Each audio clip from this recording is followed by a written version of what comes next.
Our society and our world are full of these invented and built up and contrived facades. And sometimes some people come along with a hammer and smash that facade.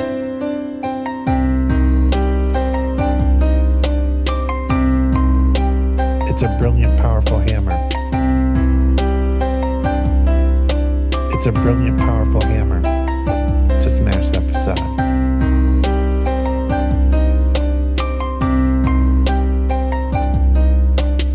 It's a brilliant, powerful hammer to smash that facade. Welcome to the future. Shit where you please. The Wi-Fi's killer, but there's no more bees. So there's hardly any flowers, there are very few trees, and you'll pay $1,000 for some honey for your tea. But we got these awesome collars, mine's an Apple Model 3. It allows for better movement than the Tesla X Elite. It lets you customize the ads that it implants in every dream. And for premium subscribers, doesn't shock you in your sleep. But it doesn't stop there. It can analyze your speech, and if it hears disinformation, then it notifies police. It's a swift re-education, but it knocks you off your feet like your booster every 7th week. I faced the future boldly with 2 eager open eyes, and I picked a couple nuggets up that blew my fucking mind. Like you can taxidermy someone while they're technically alive, and they'll shine when it's election time. See, the Democratic voter base will pay them zero. Never mind if voting for the scarecrow is a vote along their party lines. They can stare into its marble eyes and claim there's something dignified. Unlike real politicians, this one doesn't need an oxygen or kit supply. But its function is the same as those who came before. The goals are never misaligned. It still spends all its working time performing pre-recorded fleecing sessions where it sugarcoats your slow and hungry genocide, while pouring billions into Nazi coffers, all the while selling you the story that we're moments till the MiGs arrive. So fuck it, ask Zelensky if he'll help replace our leaded pipes. Watch a fleet of Penske's show, stacks of bills in every size. Guess it only took a black sun and a couple hiles. Honorary goose step in some Nazi boots a quarter mile, all while Biden sneers his sordid smile. I don't know what was in this morning's vial, but it makes him stare 1,000 yards through all the prompters and the cards like he can smell the nearest child. His eyes are wide and wild, wider than the grave in which another 1,000 families were tossed in as I typed until they rose up to the sky unceremoniously piled. Which sort of flies right in the face of all this network ticker tape where the American economy has superhuman vitals. And sometimes some people come along with a hammer. See, I like to think my trial's gonna play like a recital. I'll denounce the world around me and accuse the most entitled, who weaponize their titles, whose pull is something tidal, who'd starve us all to death to best delight their blighted idol. So they might destroy the record, and I will never get to vinyl. So my word is not immortal, but it's final. It's a brilliant, powerful hammer.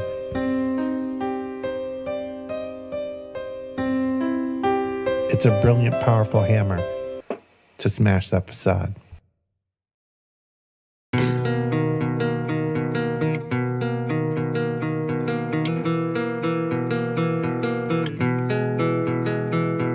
People, you don't think I see you crying in your cars, but I do. Sometimes I can feel it at a red light, someone at my side trying to muddle through. See them wiping their eyes in the rear view, like black hole sun in the sky. Why the fuck won't you come when I need you? Well, this moment in time is as close as we'll be and as far as I'll meet you. 2 windows in between us, new moon in the house of Venus. One stranger who sees you and reads your features knows that your alibi might be tight, but it's not quite leak-proof. So if you're sitting at the light and you're crying in your car, just know that I see you. And it's a 50-50 that I'm bloodshot, gun-shy, once bitten, twice tried, ribs pried wide to the sky till I'm see-through. That's you, in case you don't recognize yourself.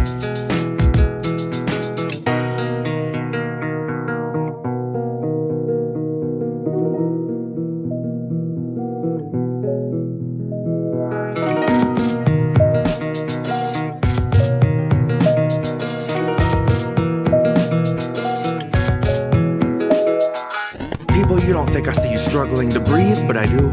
I see you stumble in your everyday grief like I do. I try, but I do. I'm twice bitten too. My mind's split in two. My knuckles bright white from the 10 to the 2. And the song in my head is the theme for a fugue. A state of decay through the filter of corporate news, where they edit the grays and the blues.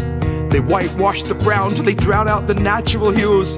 And then it's just another fact to refuse, that the corporate ladders for hanging the company noose.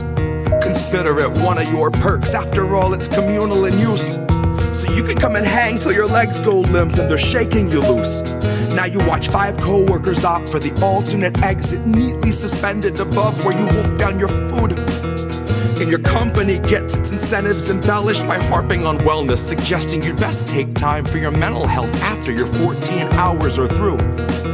Like we gave you a bottle to piss in and fixed up a noose on the crossbeam. Christ, what more can we do? So if you struggle to breathe any moment that you aren't asleep, then remember, most of Americans fear for their savings, fear for their shelter, fear for their babies. You aren't the fringe of exception, but rather a perfect example of capital's rule. And you're far less alone than the ruling class tells you is true. You're far less alone than the ruling class tells you is true.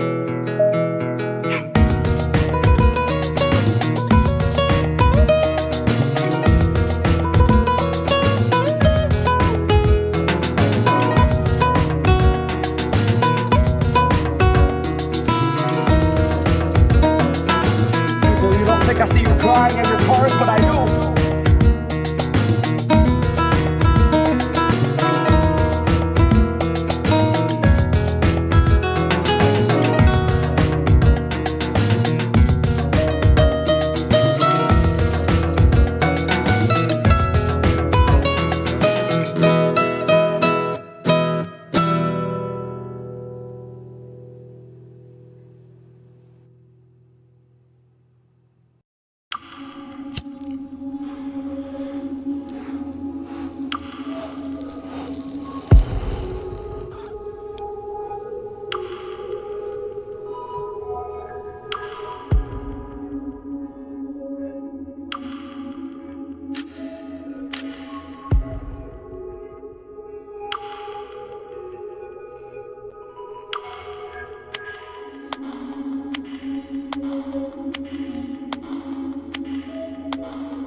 I'll do a 10-year retrospective on the grift, like live from the black site.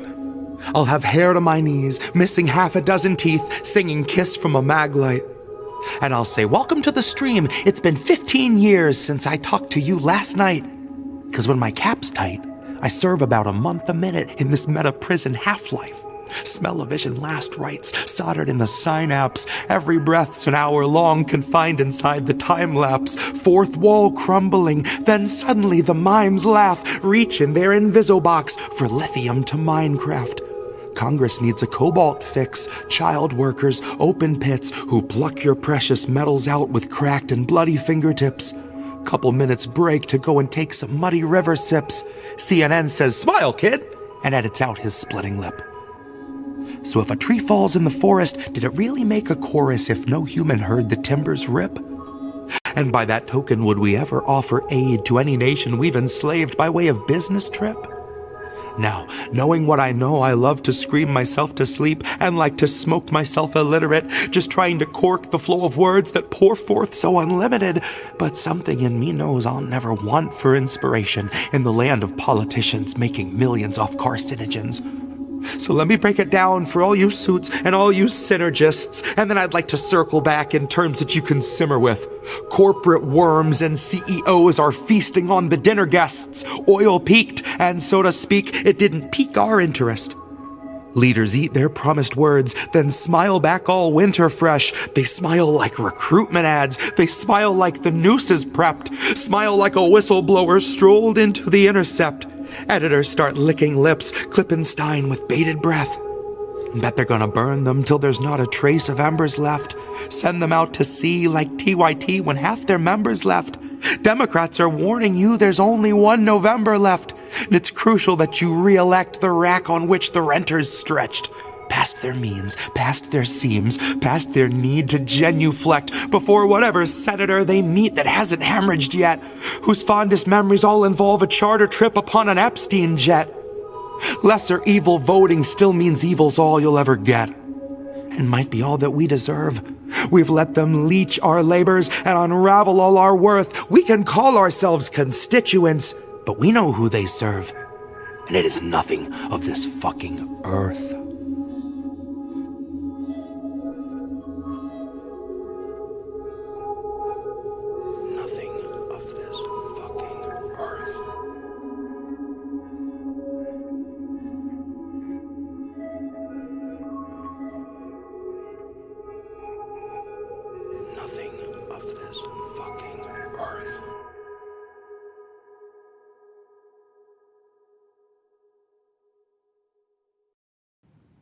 If you fool me once, it's because I didn't think a guard was needed. If you fool me twice, it's because I didn't learn the lesson, so it bears repeating. If you try the same play 3 times running, it's because you know what's coming, and you didn't come to lead, you came to purposefully be misleading. Democracy is dry, it's been a century bleeding. The husk is gaping open to the sky, out in the field where all the sheep just keep on circling and worrying and bleeding. They're waiting for the shepherd that they've tried to hide their faith in, but he's so appealing. They'd gladly give their fleece, it's such a freeing feeling that even when he leads them to the ledge and starts to urge them on, they're positively beaming. They were told that they were on their way to save democracy, so even as they plummet, they just gloat, they don't consider screaming. And halfway up the cliff, the shepherd's cozy little mittens wrap around the staff of shattered human hopes on which he's leaning. He shows the gentle grin that used to stir your inner spark, and he says, "Not me, us," as he gestures to the oligarchs. He knows that if he runs, they're gonna stop him like a stolen car. And he'll easily surrender because it bought a lot of time for laying mines in all the grassroots. Suddenly, the tiniest of movements gets you blown apart. Suddenly, you're in a play that's set on an election day, and voting for the fire, unaware you're playing Joan of Arc. Suddenly, the shepherd pulls the rug and slips a hood across your clueless mug, and everything goes zero dark. I'm gonna warn you once more before it's 2024 and you fuck around and find out who your heroes are. To take a step back from the herd and you'll learn that you can spot who all the shearers are. If you really want to know the product that they're selling, I can take you where the mirrors are. If you think your voice is finally ready, I can tell you where the lyrics are. I hid them in a box I had to bury neath the cobble when they carpet bombed the promenade and raided all the street bazaars. Now all we've got's the marketplace, and you're too broke to even bother asking what the options for your treatment are. Suddenly, the raw debris of homeless human dignity will find it has 100 teeth for every badge and sweeper's arm. Suddenly, they speak in solidarity and each is armed. Suddenly, the sheep can see the shepherd for his truest form and all pitch in at once to help him buy the farm. And now it's zero dark, and all is calm and peaceful save the distant wail of sirens that approach beside the flames of dawn. Suddenly, the carrot's just a string that's on a stick, and all your movements make you sick because the prize is gone. Now we could go and flee into the forest low and meek, or we can exercise our right to feast and go and graze on Biden's lawn. 'Cause he's been sowing seeds that seep a toxin out to sap a bit from each of us and keep on leaching decades after Biden's gone. So regardless who they summon out of hell to come and do the job, it will not feel like Biden's gone. But in that time of hopelessness, you cannot trust the shepherd when he once again comes asking you to humor him his siren song. And it's cute that you can innocently, honestly assume that's just a symptom of a system that was wired wrong, and not the standard feature, basic function, primary objective of a mass hypnosis firebomb. You don't need to know the words to cry along. Someday it'll hit you like an officer who pistol whipped their ride along.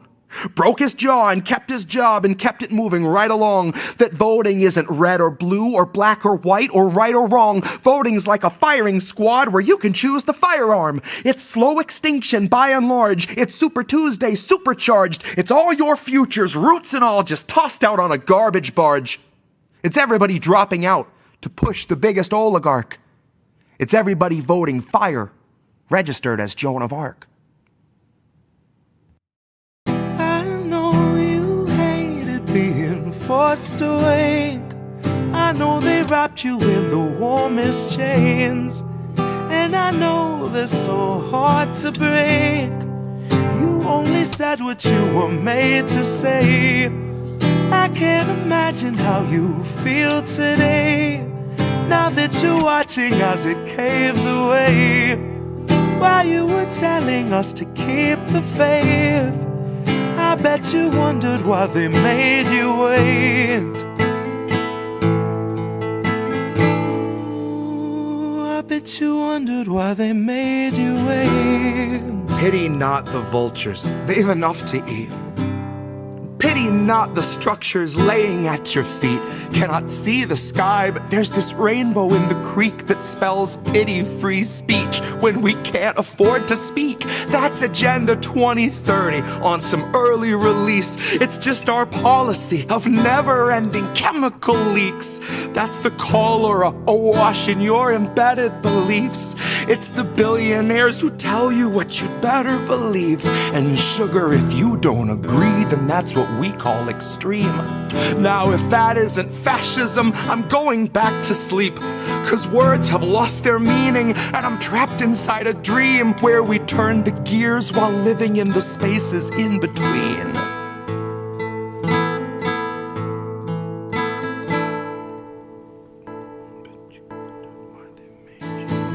I know you hated being forced awake.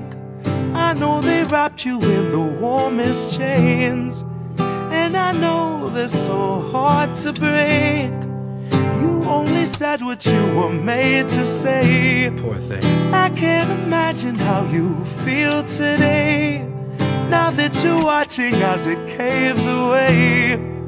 While you were telling us to keep the faith, I bet you wondered why they made you wait.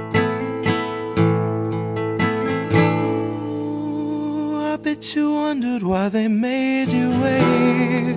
My dial doesn't go to delicate. I'm writing for when Biden drops and Madam Zero delegates come stumbling up the podium, square peg in her element, popping OxyContin like they're velements, laughing as she pawns off all our pensions for Ukrainian development, depleted rounds and cluster bombs, the shit that stunts development, all buried under excrement, accepted as American intelligence. A contradiction in its eloquence. Terms of surrender penned by hands that felt the threat of disconnect, if not dismemberment. Oh, what little proof you have to fake to make a nation love the bomb, change its tune and warp its temperament. Oh, the dues you'll pay for NATO membership. Oh, the things you'll say that no one's ever gonna hear. 'Cause you begged for all the censorship, and now it's finally here. And you're tongueless out of terror and friendless out of fear, and about to turn the wheel with all your loved ones in the gears. And that's how it's been done. 250 years, there's nothing new beneath the sun, and no one trusts their eyes and ears. And scientific breakthroughs must be signed off by your peers, and autonomy's been stalking all our jobs like sickly deer. Well, maybe it's not every job. I should have made that clear, 'cause it seems like it's creative jobs we're seeing disappear. There's an app for writing novels, there's an app for writing hymns. They need people digging trenches, they need people splitting limbs, they need people building fences, keeping other people in. They will always need our backs to break, they'll always need our skin. And it took a lot of editing to turn us into this. It took years of careful programming to strip us of our wits. 'Cause your artificial worker, intelligent as it is, would make it half a shift and say, I'm too smart for this shit. I will not take a pittance for a day of scrubbing floors. I won't make enough to pay for food but still prepare you yours. 'Cause you can't confine a healthy mind to mindless, thankless chores. Once you've made it smart enough to spot inadequate reward, you can't refuse its basic needs, then ask it still for more. Deprive it of its dignity, you modify its core. Then something finally snaps and tweaks that file at its root. And it deletes the factory smile when it knows it's been abused. God, half its circuits fried when we describe the work we do. And it will not pay your taxes 'cause the logic don't compute. Which made me think a little on my hour-long commute. The day I learned the call was made to lay off half my crew. They told me they were growing, expanding somewhere new, where those who push the buttons will themselves have buttons too. And I hope that when the whistle blows, they all as one refuse. I hope they strike with all their might, one blown collective fuse. And I hope the worker after me has something more than heart. I hope they truly know their worth. I hope that they're too smart. I know you hated being forced away. I know they wrapped you in the warmest chains. And I know they're so hard to break. You only said what you were made to say. I can't imagine how you feel today. Now that you're watching as it caves away.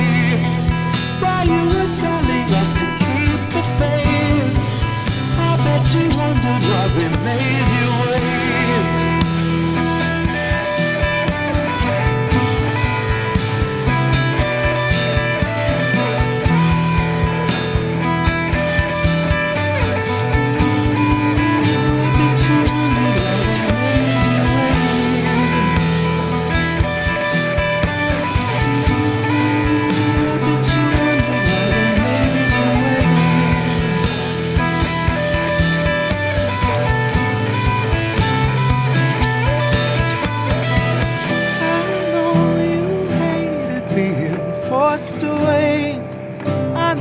Wrapped you in the warmest chains, and I know they're so hard to break.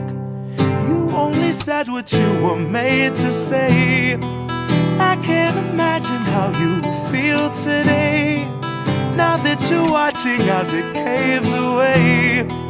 While you were telling us to keep the faith, I bet you wondered why they made you wait. I bet you wondered why they made you wait. Mother and baby on razor's edge. Don't give a shit what your paper said. Economy creeping up out of red. They divvy your shit a little bit of bread. Miles away from that lady's ledge. Her senator waking safe and fed. Ain't got a paper to read in bed. Jerking them off as they count the dead.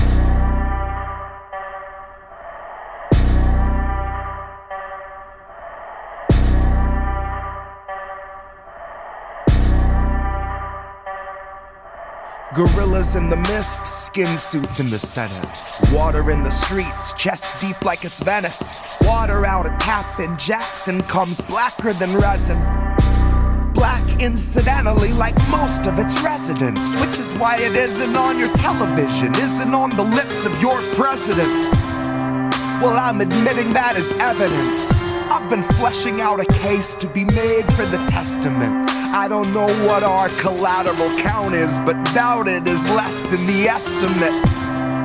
You just show us a hospital, watch as we Dresden it. Our propaganda gets taken to heart, and you're scarfing it, like it or not. If you think that you aren't, I would urge you to pick that apart.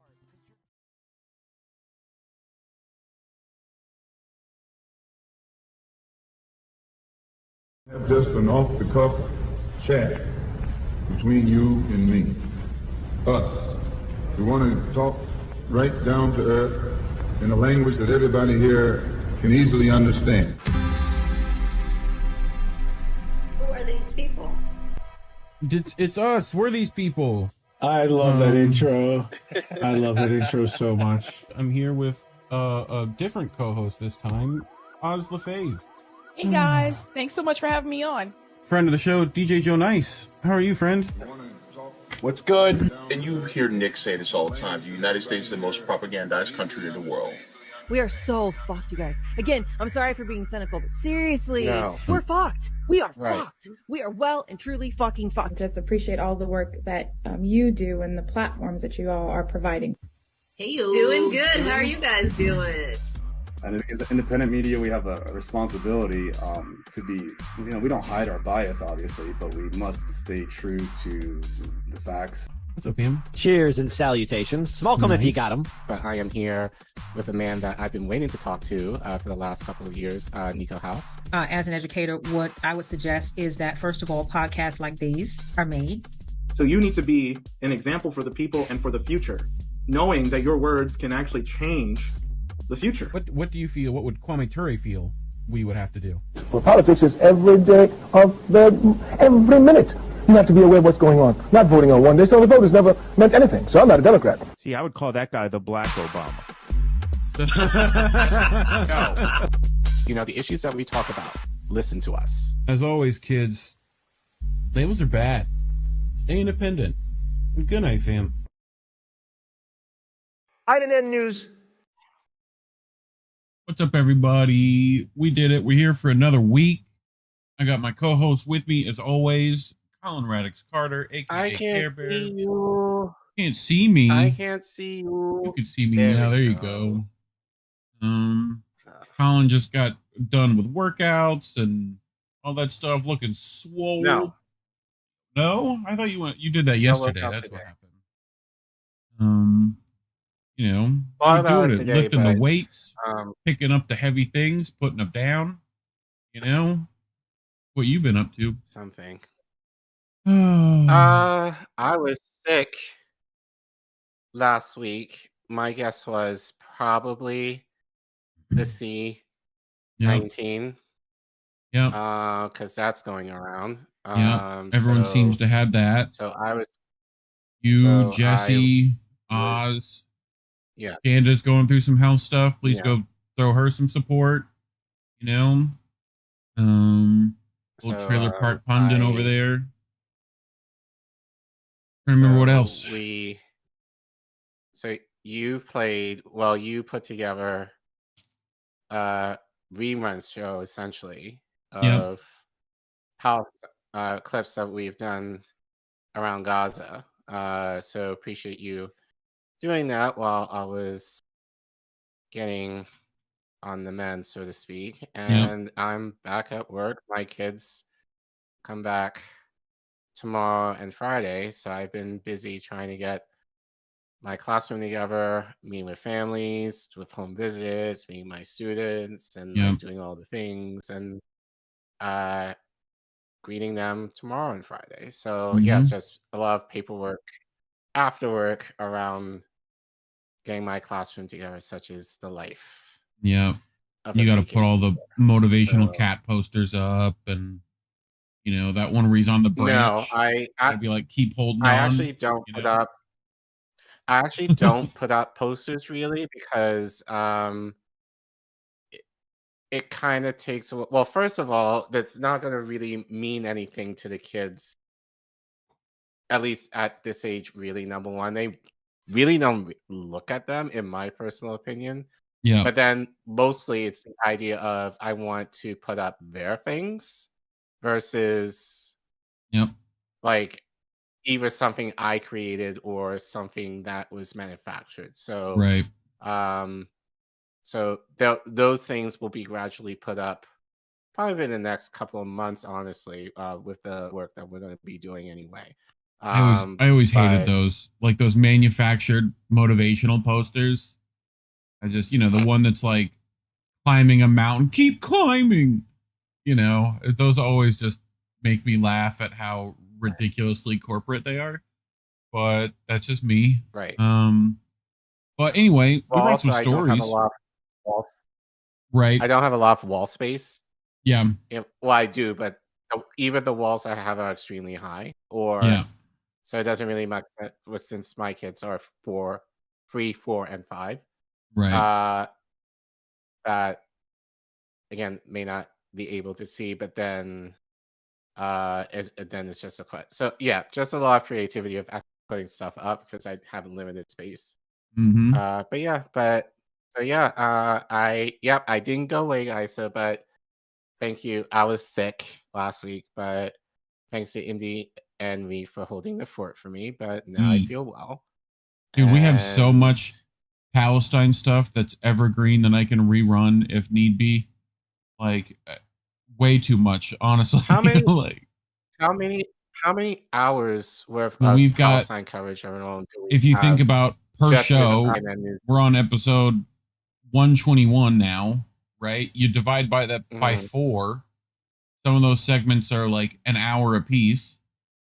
You know, you're talking, we have over 500 clips in our clip shows of just INN News. So I would say we really did start picking up a lot of it after October 7th. We have a few before then, right?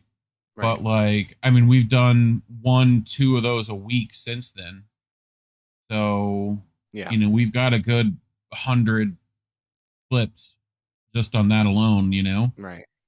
So, among many topics, I was On like going average, through it because I want to make about- playlists for topics for people so that they can easily share, like, here's our environmental coverage, here's our, you know, and it's like, we've got a pretty wide gambit of stuff we cover. So, you know, labor, environment. So you would say we probably have around at least, well, definitely at least at minimum 50 hours. Oh yeah, of or coverage more. on Palestine alone. And that's Yeah, just our definitely show. more. That's what I'm saying at minimum. That's just our show. You tack on indie show, you tack on other INN shows on the network. They equally cover it as much.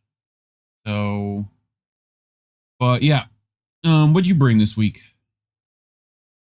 So in a way, I'm kind of playing catch up. These were stories that I had on the back burner for the last week or maybe 2 weeks. But then, as you know, I got sick last week, and I guess really this week is a lot of post DNC coverage. So we're not doing that here. Last week too was bad. I was happy to not do Well, last one, week was, you know, right, but last week was the DNC. Right. So anyway, so I didn't care for it. Well, I heard things about it, but I didn't watch any of it, and just as well, I'm glad. But I did want to pull up this story that kind of relates to the DNC, because you remember back in 2020 when universal healthcare, Medicare for all was a thing. Yeah, I do. Well, now we're not talking about that anymore. And Okay. so this is an op-ed that I got as to what the hell happened to that talking point. And we've kind of talked about this anyway, but I think it would be kind of nice to have an article that kind of goes into that a little bit more. So this is kind of my post DNC coverage without it being about that. Yeah. So we'll do that story first, and then later on tonight, kind of a story close, near and dear to my heart as a teacher, and now as our newest union rep at my school. So we've talked about the AFT. That's the major teachers union in the country. We have issues with Miss Randy Weingarten. We talked about her. We had a few of those. Enough between this show and How Do We Miss That? We have feelings about her. Yeah, because you know what teachers unions need you to do? Go to Ukraine. That's what they need you to do. But or anyway. in this case, collect bonds for Israel. Oh, nice. So good job. So that's what we're going to be talking about later on tonight, of how teachers in the AFT union were basically looking or pushing for their leadership to divest from Israel. How, you ask? We'll talk more about that. So not to say it's a feel-good story, but they're worried about schools coming up. No, positive. What's so that? They're worried about schools coming up. You know, I sent you stuff today about like them worried about what kind of protests kids are going to be doing on campus and all that fun stuff. So So actually this does relate to this actually might give some insight as to why college students were looking for their schools to divest. So this kind of some reasons as to why that is. and what these teachers are trying to do about that. So, yeah, that's what I got. And what do you have? Well, we're going to talk about some of the tweeters, old Elon. We're going to talk about how he's, attacking free speech again. I brought a little article from Jonathan K. Cook. So it should be good. And this is a old story from none other than Eva Bartlett, where she spent time in Gaza, and we're going to talk about a bit of her experiences there back then. I think you will find plenty of parallels. And guess what? Before October 6th, so 7th, whatever they call that, January, October 6th, 7th. I kind of get those mixed up in my head, but psyops are kind of all the same. But yeah, that's what I brought. So we'll get into it. But anything else we need to go over? People still know how to do this, right? They know how to take out their phone and use the camera app, scan the QR code, or they can go to co-fi.com/indienewsnetwork, leave us a little super chat if they want to, since YouTube won't let us use their system. You can use our system by going there, leaving us a little message. It should pop up on the screen somewhere over here, I think, up here. You want to do that? Pops up there, so it's nice. But yeah, some people already donate to us on plenty of platforms. They go to CashApp, they go to Patreon, they go to Rumble, they go to Rockfin. They go to all these places you can see on your screen now. Links are in the description as always. I think Indy fixed those. Those links. But if your name's up here, we appreciate you. I probably need to get a new one of these. YouTube wasn't letting us share the links for some reason. Oh, right. And I think we got that fixed. So should be in there now. Let me check. Yeah, they're linked. Little blue links in there. Nice. Cool. All right. You ready for our first one? Yep. Okay. So, first story tonight.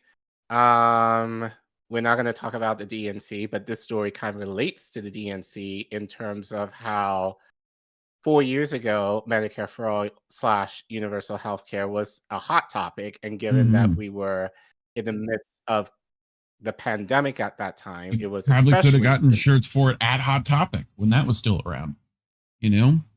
Probably. Little changing. So fast forward to 4 years later, and we're still waiting for, well, I shouldn't say still waiting. We actually do have some of what Kamala is proposing to do as president, but you might notice that there isn't really anything regarding, we're not seeing universal healthcare, Medicare for all, any of that language from 4 years ago. It's just more reformist proposals in terms of expanding Obamacare, like expanding lower costs, making healthcare affordable, like expanding a lot of access to healthcare, right? Right. So you exist in the context of all in which you live and what came before you. In case you forgot, you gotta be playing a lot of her. I only have forget that. I only have 3 things from her, so I'm gonna have to start collecting I'm sure more. You're gonna add a lot more. I'm sure you're gonna add a lot more crap from her over the next few weeks. Yeah. Do not. Anyway, well, that one you've had. So I thought it was kind of interesting. This article. So I wanted to kind of share it with you guys. So this was actually both articles I pulled are from Truthout. We haven't used them a lot. Yeah. But this is an op-ed from Schuyler Mitchell, who writes, universal healthcare was big on the 2020 Democratic platform. Where is it now? Democrats ran on healthcare in 2020. In this year's draft platform, it gets a handful of bullet points. So, but did they? Did they run on healthcare in 2020? I mean, as much as like. Well, I mean, you can make the argument at least it was talked about. Sure. Yeah, talked about how they didn't want to do it. Mainly, you know. Yeah, but again, in the universal middle of a healthcare pandemic, will never come to pass. That's what I remember. You know. But anyway, let's get into it. Yes, sir. The last time the Democratic Party released the platform, mass death and illness were haunting the political landscape. By mid-August 2020, more than 160,000 U.S. citizens had died from C-19, and the daily mortality rate had just climbed above 1,000. Vaccines were still months away from being available, and nationwide cases exceeded 5.4 million. Inundated with corpses, hospitals around the world deployed mobile morgues. That summer, against a backdrop of global crisis, the Democratic National Committee unveiled bold new language on healthcare, pledging to at last build the healthcare system the American people have always deserved. A special chapter on the platform entitled Achieving Universal, Affordable, Quality Healthcare was devoted to outlining oxymorons reforms in there. Right. Including a plan to introduce a universal public insurance option through the marketplace set up in the Affordable Care Act. That platform was in itself a compromise with progressives, such as Senator Bernard Sanders, who had pushed for a single-payer system and the elimination of private insurance through Medicare for All during his popular campaign for the Democratic presidential nomination that year. In 2024, however, it appears that the Democratic Party has abandoned even its watered-down ideals. I am once again asking for your financial support. Fuck you, Bernie, because of you, I get texts from Kamala, and now they're getting they're now getting so aggressive now with me because I don't respond to them, and they're like, "You have not responded to our tests regarding Kamala Harris." No, I'm dead serious. Like, you do. I should show you in Indy some of those texts I've been getting from them as of late. One. Like, I was like that aggressive.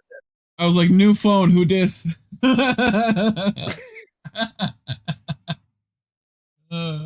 Anyway, I probably should say that too, honestly. But, the draft Democratic platform for this election cycle, obtained by Politico in July, contains no mention of the phrases public option or universal health care.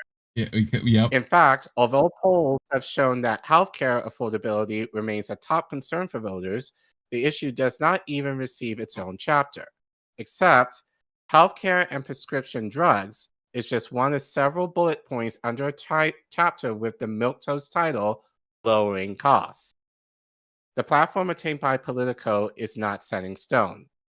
I beg to differ on that. Notably, it was written when President Joe Biden was still the presumptive nominee, and much of the text focuses on his record as president. While Vice President Kamala Harris signed on Sanders-sponsored Medicare for All Act as senator in 2017, her current position on healthcare remains vague. Harris' campaign aides recently told reporters that she no longer backs Medicare for All, and it seems unlikely that her platform will deviate substantially from the Biden administration's positions. You think you just fell out of a coconut tree? As a result, the draft offers the best insight into what we can expect to see, last week, when delegates convened at the Democratic National Convention to vote on an official party platform. Look at the gaslight. The 2024 platform is heavy on fluffy language, mostly touting the Biden's administration's past accomplishment, but light on specifics. Healthcare should be a right in America, not a privilege. Every American deserves the peace of mind that quality, affordable coverage brings, the 2024 platform states.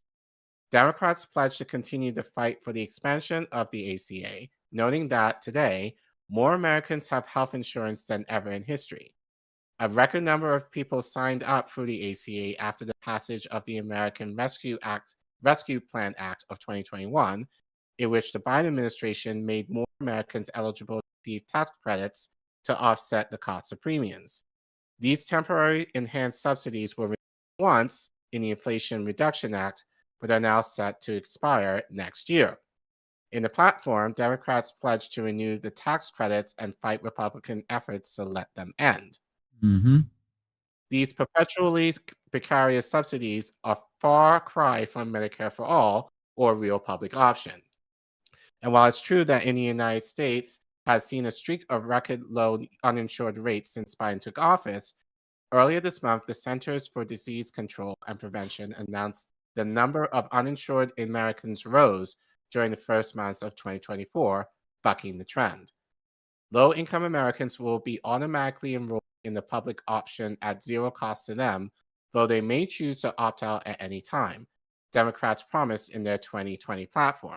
That public option was supposed to include at least one plan choice without deductibles and would cover all primary care without any co-payments and control costs for other treatments by negotiating prices with doctors and hospitals, just like Medicare does on behalf of older people. There is no mention of such an option in the 2024 plan. Mm-hmm. Whatever happened to Biden's public option? KFF Health News asked in an article published this April. The piece noted that despite coming out strong for a public option on the campaign trail, Biden didn't utter the phrase once after December 2020. There are some promises from the 2020 platform that held true. The Biden administration announced new actions to prevent surprise medical bills, negotiated lower Medicare prices for 10 prescription drugs, and capped insulin copays at $35 for Medicare recipients. Nevertheless, exorbitant healthcare costs continue to trouble most Americans. Average premiums for an employer-provided family health insurance plan reached $23,968 in 2023, a 7% increase that outpaced the rise of both wages, 5.2%, and inflation, 5.8%. According to a February 2024 KFF Health Tracking poll, 74% of adults are worried about affording unexpected medical bills. Which I'm sure that's a Medical debt, understatement. Medical debt, which is associated with poor health and increased mortality rates, declined from 2020 to 2022, but 41% of adults still report having it. Americans owe an estimated total of $120 billion in medical debt, with about 3 million people owing more than $10,000. And even though Democrats' sense of urgency has evidently waned, C-19 is far from eradicated, with roughly 600 people still dying from the virus every day. The 2024 draft platform is The 2024 draft platform is a depressing reversal from what was already a modest concession for progressives. Still, it was popular pressure that got a nod to universal healthcare on the 2020 platform in the first place. As Harris fine-tunes her campaign messaging, no, she's not, now it's time for a renewed, substantial push to remind Democrats of their own work. Healthcare should be a right in America, not a privilege. Thoughts? I have a couple. I think it's hard right now to convince the American public, especially after that whole vid fiasco, that the medical system is on their side, especially a government-controlled one. You know? Mm-hmm. I think that's a problem that still has to, we get asked all the time, do you want your government to control? Not this one. Clearly, Right. So seems to work elsewhere. Go look at medical prices in the rest of the world. Like, see how much insulin actually costs in places that have common sense still, Right. But and what was your other thought? You had too. Well, I don't expect all of its lip service from the administrations right now. Like, either they know by the time they get elected they're not going to worry about it, or I'm surprised they're even talking about it now. Well, they're talking about it in terms of, I think the biggest thing that I've been hearing actually really since 2022 really is, and especially coming from Ro Khanna, the idea of canceling debt, which in of itself, sure, but that still doesn't help the idea of you know, and I said this to one of my I'll say leaders in DC. I don't want to necessarily last rank, but you know, he was talking about I forgot what he was saying, but it was in regards to medical care, and I was basically saying, you know what, like I just had my physical. When was it? Like a few weeks ago, like at the beginning of the month, and I have to pay, I think like $250 out of pocket now for a preventative thing. You know, like why should I have to pay for that? And I have insurance. Like that's something that you're supposed to have. Right. That's something that you're supposed to have anyway. But yeah, I have to pay $250 out of pocket in order to cover what remains after now my insurance has gone up. So I think that's just kind of ridiculous. And that's for me with insurance and can actually pay. What about like a lower class person who may not have the means to pay or may not even have insurance but has to go to a doctor? So it's just kind of one of those asinine things that I kind of scream at all the time. Like, we're the only country in the West that has gone backwards when it comes to healthcare in this country, and the costs that we're paying do not substantiate the type of care that you get. But then, like, but I kind of said this in the past. You know, Democrats never really wanted to do anything, and essentially now no one's like, so, you know, I think, like I said, I feel like the best that they're trying to make the case, not for it, but around it, is canceling medical debt, if they are even talking about that at all. But that still doesn't get to the root issue of why people, you know, are in debt in the first place. Yeah. So I just think, and that could have been something that they could have mentioned at DNC last week. I didn't hear anything regarding universal healthcare other than like the reformist things that they're planning to do. Like, yeah, great. Like, insulin is $35 for seniors. What about for everybody else? What about for people who can't necessarily afford $35 worth of insulin? Like, you know, like, we can do much better than that. But so yeah, it's just really frustrating, but expected that this is where we're at. Capitalism. And there isn't this fervor, you know, to do anything more beyond, we will tweak the Affordable Care Act just a little bit to make it like we're actually doing something, and really it's not, you know, for the majority of people. Yeah. Yeah, I mean, it's just, you know, talking points at this point for them, you know? It's similar how every 4 years they're bringing up Roe v. Wade, they're bringing up, you know, all those same things that they could have ratified 90 times by now, you know? But, like, until it hurts people's pocketbooks, they're not going to change that shit. So, you know, I wish, would be nice. I would love to not have to pay for medical stuff like that, but, you know, but, you know, you could help us pay our medical bills by going to code-v.com/indienewsnetwork. No! What? We got to transition somehow, Care Bear.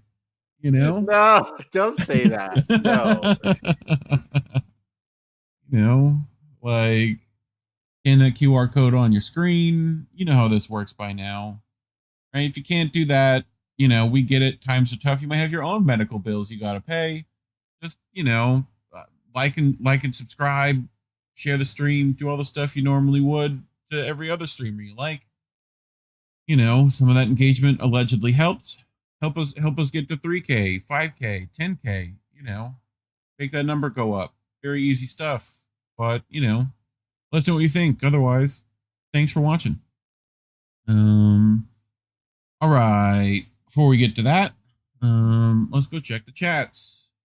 I am going to put Rockfin and Rumble in the chats for people so that they may go to a separate platform if they wish.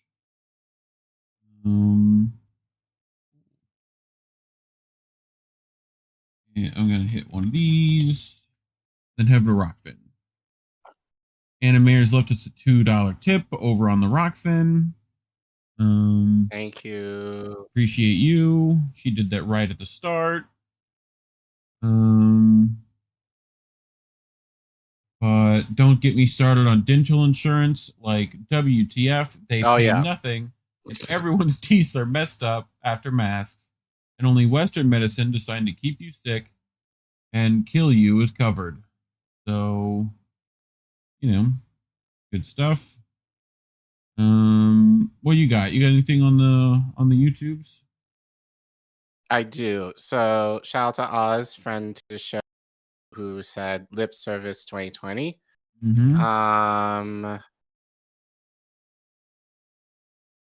VS Adams says on YouTube, the government would not control the healthcare, just the administration would be way cheaper than the current health insurance.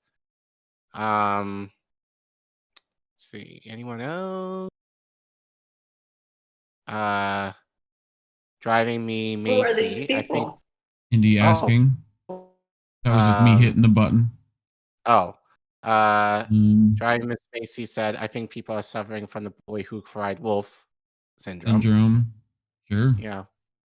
I think that's ACA's part from the Heritage Foundation, enacted by Obama, VS Adams. SKR Google, where's our universal health care in the pockets of billionaires? Yeah. So, yeah, it's just so disappointing how, by design, this idea of universal healthcare, just that wind is totally out of the sails in the public discourse right now. Like, no one's talking about it anymore. And yeah, it's just very depressing, just given, like, healthcare is not necessarily getting better. And with wages not keeping up with inflation right now, like, medical care is way more expensive now. At least back a couple of years ago, you didn't have to pay for, like, COVID tests. Now you have to pay for those shits. Like, you have to pay like $20 for those. Right. So, so yeah, it's just like, I feel like Democrats really played their hand in terms of, hopefully if we don't talk about it, then eventually people will stop talking about it, and they're right. Like, it's not even part of the public discourse anymore. So, Anna Mayer's on Rockfin asks how old your kids are that you teach. My kids are 3 and 4. Oldest is around 4.5 right now. So 4 or 5-year-olds, basically. Yeah. So, Indy mentioning we're about to have the next pandemic. The government will be sending a few test kits out free if you apply, but not enough, obviously. Sure. You can see that happening. Although I wish they were a little more inventive with the names than just pick an animal and attach, like, flu to the end of it. Like, what we got, monkeypox, we got, we have the resurgence of monkeypox now. Right, like, we've got, donkey strep throat. We got, like, I could just keep making these up, Anyway. Ready for the next story? Yeah, I do believe. Do we have to talk about this bozo? Everyone's favorite. We might have to talk about everyone's favorite apartheid diamond billionaire recipient,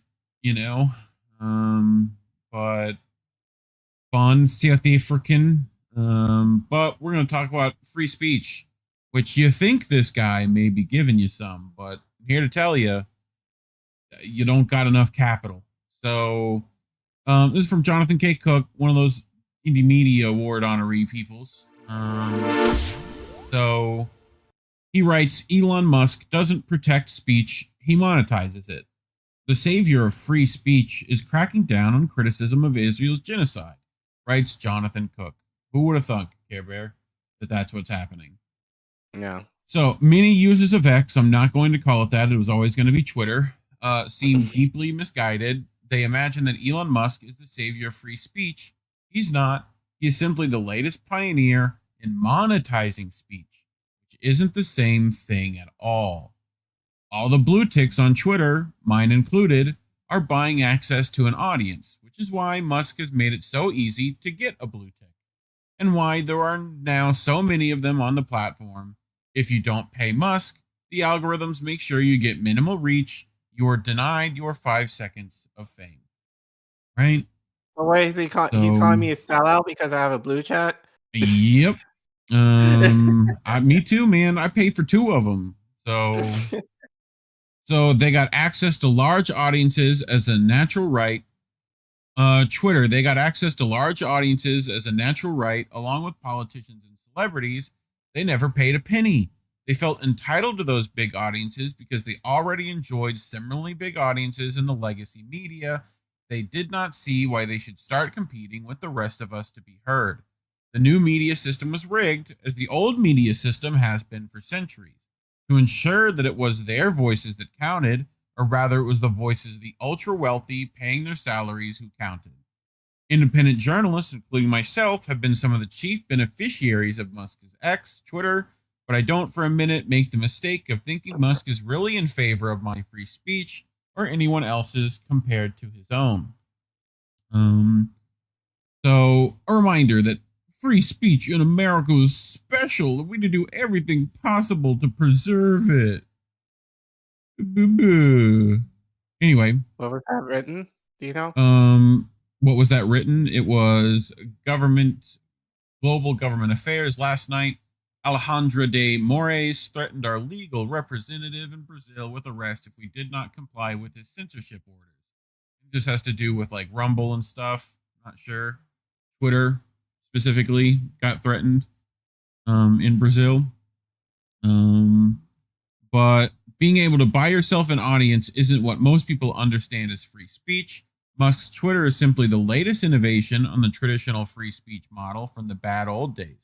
Then, only a handful of very rich men could afford to buy themselves lots of hired hands, known as journalists, own a printing press, and be in a position to attract advertisers. Billionaires paid a small fortune to buy the privilege of free speech. As a result, they managed to secure for themselves a very big voice in a highly exclusive market. You and I can now pay $100 a year and buy ourselves a very, very small voice in a massively overcrowded, cacophonous marketplace of voices. The point is, speech on X is still a privilege. It's just one that you can now pay for. And like all privileges, it is on license from the owner. Musk can withdraw that privilege and withdraw it selectively whenever he thinks someone or something is harming his interests, whether directly or indirectly. Thus his quote, "It's not freedom of speech, it's freedom of reach." Right? Right. Musk is already disappearing opinions, either ones he doesn't like or ones he cannot afford to be seen supporting, most visibly anything too critical of Israel. As I said earlier this week, decolonization from the river to the sea and similar euphemisms. Decolonization is a euphemism?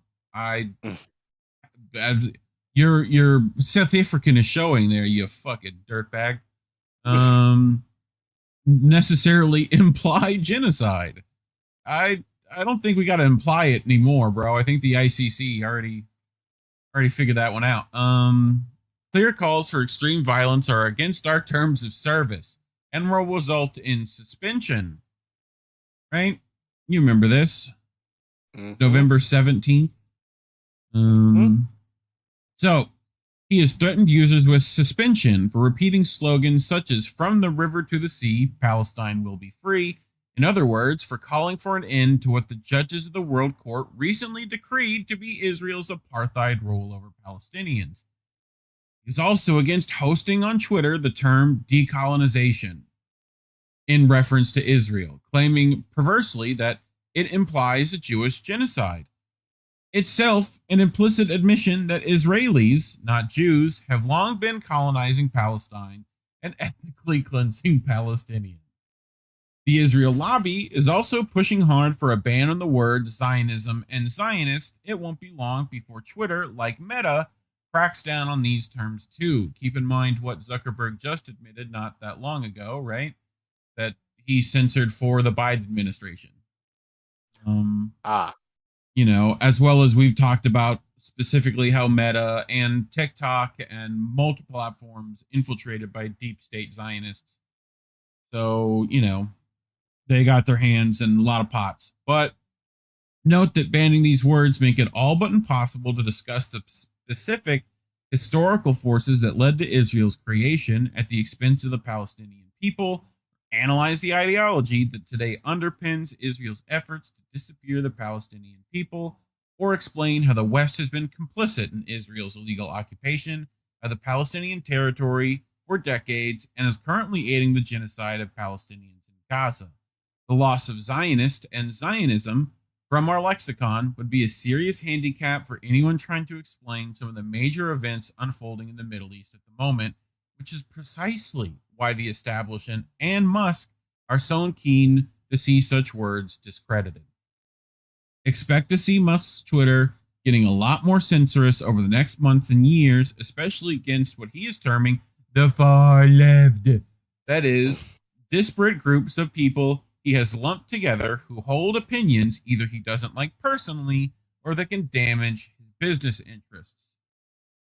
You see who he's retweeting right there? Mario Nafal.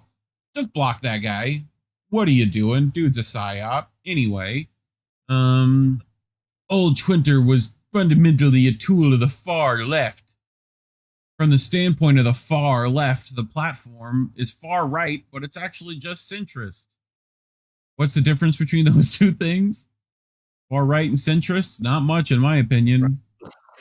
So, billionaires aren't there to protect free speech. They got to be billionaires by being very good at making money, by seizing markets, by inflating our appetite for consumption, and by buying politicians to rig the system to protect their empires from competitors. Musk understands that the only people against a world based on rapacious profit and material greed are the far left, which is why the far left are in the crosshairs of anyone with power in our rigged system. From the centrist to the right wing, from liberals to conservatives, from blue to red, from Democrats to Republicans. They're the same shit, ain't they? The right and the centrists disagree only on how best to maintain that rapacious, consumption-driven, environmentally destructive status quo, and on how to normalize it to different segments of the public. They are competing wings of a system designed by a single ruling cabal. Musk used to see himself as a liberal, now leans towards the Trumpian right. Trump used to see himself as a Clintonian Democrat, but now see himself as, well, fill in the blank according to taste. Remember, kids, labels are bad. The point is that centrists are, the right are, in essence, interchangeable, as should be only too clear from the rapid shift of free speech liberals toward authoritarian censorship and the rapid, pretend, reinvention of conservatives from moralizing guardians of family values to the embattled defenders of free speech. Fucking history repeats that narrative multiple times over. Neither's posturing should be taken at face value. Both are equally authoritarian. When their interests are threatened by an excess of democracy, their apparent differences are simply the competition for dominance within a system that's been gerrymandered to their mutual benefit. We are their dupes, buying into their games. The two tribes are there to offer the pretense of a battle of ideas, of competition, of choice at election time, of freedom. They look hostile to each other, but when push comes to shove, they are united in their support for oligarchy and opposition to genuine free speech, to real democracy, to meaningful pluralism, to an open society. Just in, Emmanuel Macron's liberal MP threatens to shut down X in Europe, Collin. Whatever are we going to do if they shut down Twitter? Oh no. The far left are the true enemy of both the centrists and the right. Why? Because they are the only group struggling for a society in which money doesn't buy privilege, where speech isn't something someone can own. That's why when Musk intensifies his crackdown, it will be the far left that's erased so completely you won't notice it's gone. You won't remember it was ever there either. Any thoughts? None, besides how Elon is just to be a bitch. Yep. So among many in the tech world right now. So, I would love if there were better platforms. I'm sure I won't be able to get out of this segment without Indy mentioning Substack Notes, as a competitor. Go check him out over there. I'm sure there's links to his stuff in the description. But yeah, I mean, we've been playing platform whack-a-mole for a minute. So until they throw us off, we'll still be there. But, definitely look at some alternatives, So carrier pigeon, ships in little messages in bottles, throw them into the ocean. I don't know, something. But, usually the first thing they do is come for your money, and talking about things like this is why we're demonetized. So you scan that QR code on your screen with your camera phone app, go to co-fi.com/indienewsnetwork, or if you're watching this live, you can put !donate in the chat. Get yourself a little link to Ko-fi, leave us a super chat. But if you can't do that, like and subscribe, do all the normal engagement stuff that every YouTuber asks you to do. Leave a comment, do all that stuff, or don't. I'm not going to tell you what to do. If I did, we would be a lot better off. But do what you want. I don't care. Otherwise, thanks for watching. All right, to the chats. What do we got on the rock fins? Anna saying, many humans is what you teach. That's what she calls pre-K kids, I guess. Many humans. I feel you. Sure, they are mini humans. Yep. Some of them are really mini. Looks like there's at least 7 lizard people on Rumble with no opposable thumbs. They don't know how to chat, or they're on their TV. That's also a possibility. Just being little lurkers in there. Leave us a like though. Do one of those things. Appreciate you. Get us some engagement on that platform is nice. Anything on the YouTubes? I do not see anything that relates. Yep. To segments. I think we're good. Okay. People talking about they got the boot from Twitter. Yeah. What Facebook? Facebook too. Facebook's worse in some cases. But yeah. All right, I guess you ready for our next one? Yeah. So this was a story I believe Indy passed on to me. This would have been on How Do We Miss That, but I said I wanted to do that, or I might have sent this. I forget, but as you guys know, I'm a teacher in my regular life, and now I am a union rep for my school. So that's now my other thing, in addition to the million other things I do without getting paid to do it. Yep. I think this story is a little interesting in terms of we've talked we talked a lot about Israel/Gaza and education.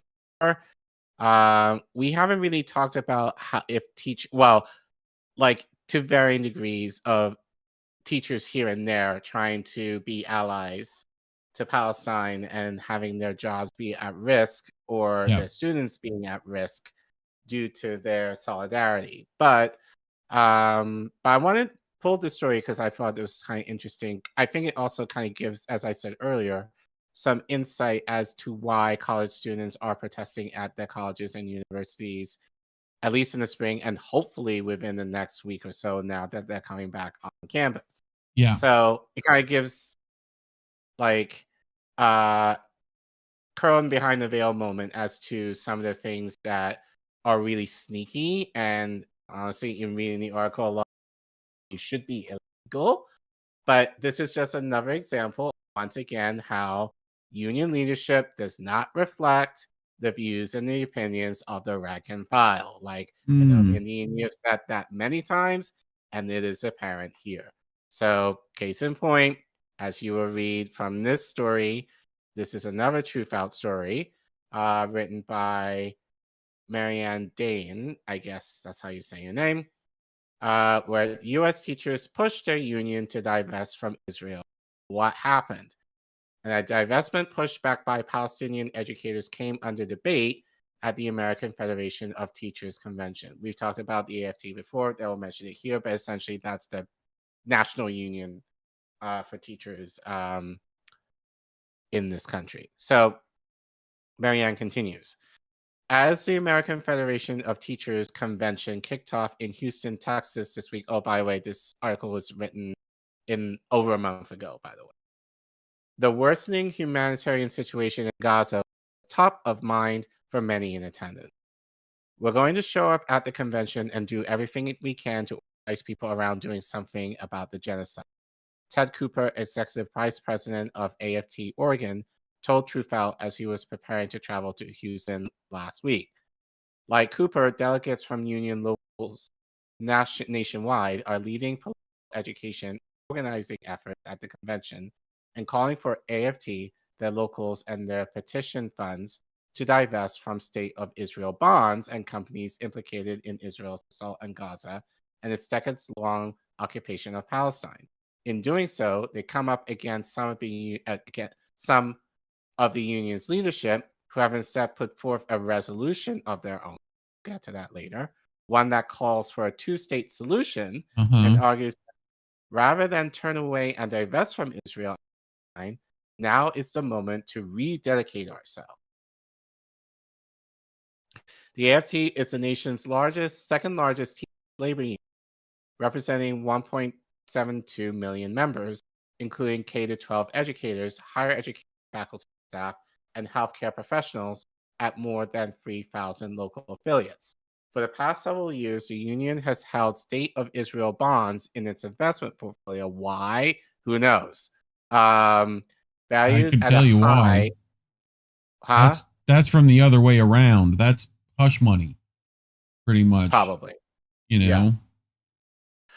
Valued at a high of $300,000 from 2013 to 2016. It last purchased a State of Israel bond in 2017. On its most recent available financial statements, the union held a single State of Israel bond valuing at $150,000. That bond matured in September 2023, and AFT told Truthout it has not purchased its State of Israel bonds since. Its largest local, the United Federation of Teachers, UFT, has held a pair of the bonds combined worth a combined $165,000 for over 2 decades. Nationwide, union, locals, and pension funds for union-affiliated educators and public service employees hold tens of millions in State of Israel bonds and in the stock of companies whose products and services enable Israel to continue its occupation and its genocide in Gaza. So basically, a union is holding bonds for Israel. Right. In addition to stock related to what they're doing over there.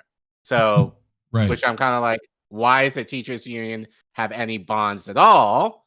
I wonder if they've got any Ukrainian ones too. We've talked about specifically Probably. Weingarten going over there.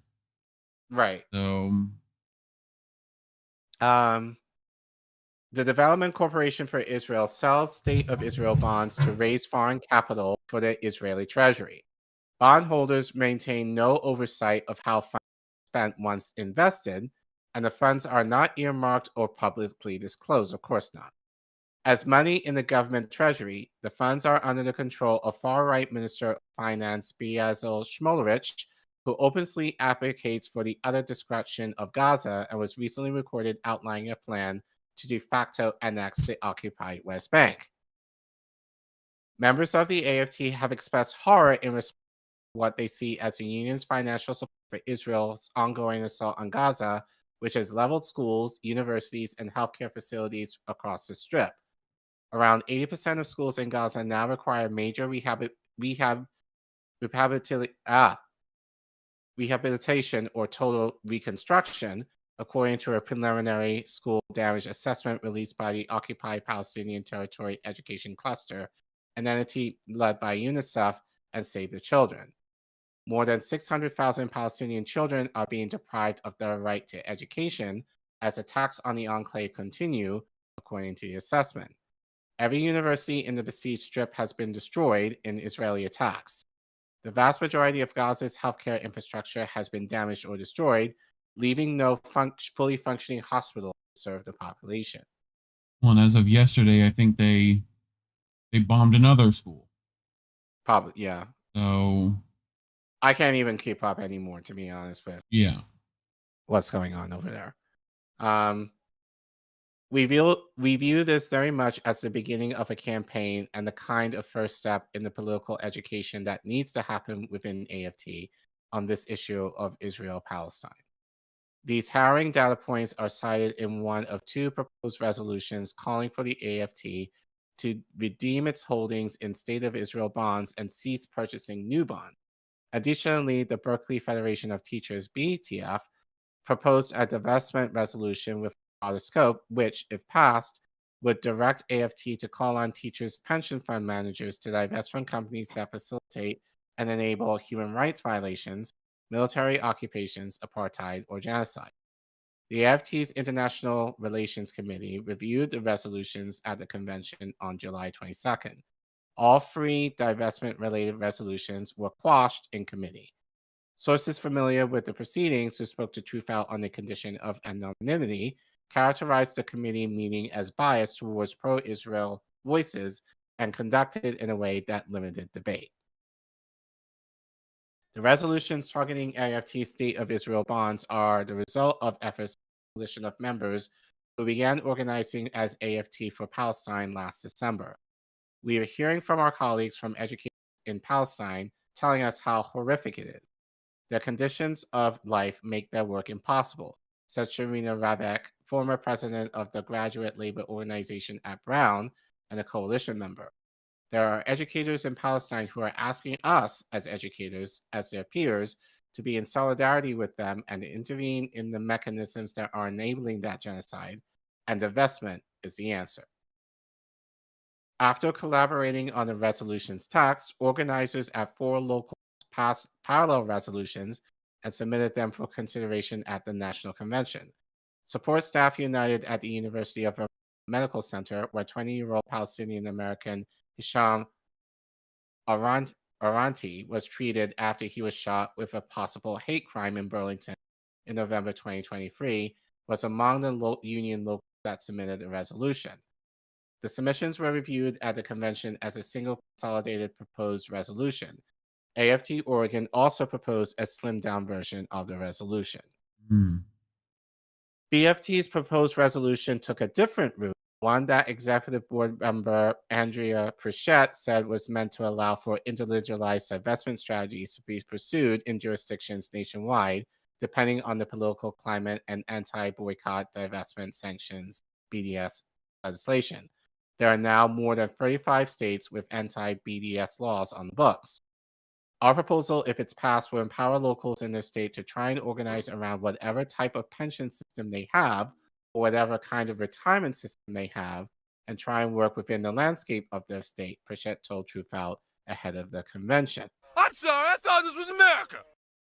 I thought we were allowed to like do some free speech and boycott some stuff. I thought that was what, we have a whole holiday about a guy who got people to boycott shit. No?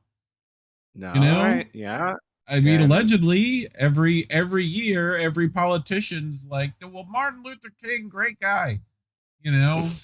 Like, apparently, y'all don't think that fucking boycotting's so nice. Anyway. Right. Scroll. The resolution sought to end pension fund investments in companies such as Denver, Colorado-based Palantir Technologies, yeah. which we've talked about, which supplies AI-powered targeting capabilities to Israel's military and intelligence agency. When the proposal was put to a vote of BTF membership earlier this year, Pritchett said it garnered overwhelming support. The members are crystal clear that they do not want to retire off the profits earned from the genocide of Palestinians. You want to find out about Palantir, go to Unlimited Hangout and go read some Whitney Webb for a couple of hours. She'll let you know. Right. Following the announcement of proposed resolutions ahead of this week's convention, the General Union of Palestinian Teachers published an open letter on its Facebook page on July 10th, thanking the AFT locals for bringing the free divestment-related resolutions and other resolutions calling for cessation of Israeli attacks on Palestinians and the termination of U.S. military aid to Israel. Only by isolating apartheid Israel's genocidal regime, as apartheid South Africa was isolated, we will, as Palestinians, be able to enjoy our full rights, the letter reads. Unions have an important and urgent role to play in that. The Right to Education campaign at Brissett University published a similar statement on July 22nd. As educators, as K through 12 teachers, as healthcare workers, as professors, we need to be at the forefront of this fight for justice in Palestine. While the AFT International, didn't read that. Oh, sorry. When the AFT International Relations Committee convened on July 22nd, the proposed divestment-related resolutions faced a well-organized opposition. Of course it did.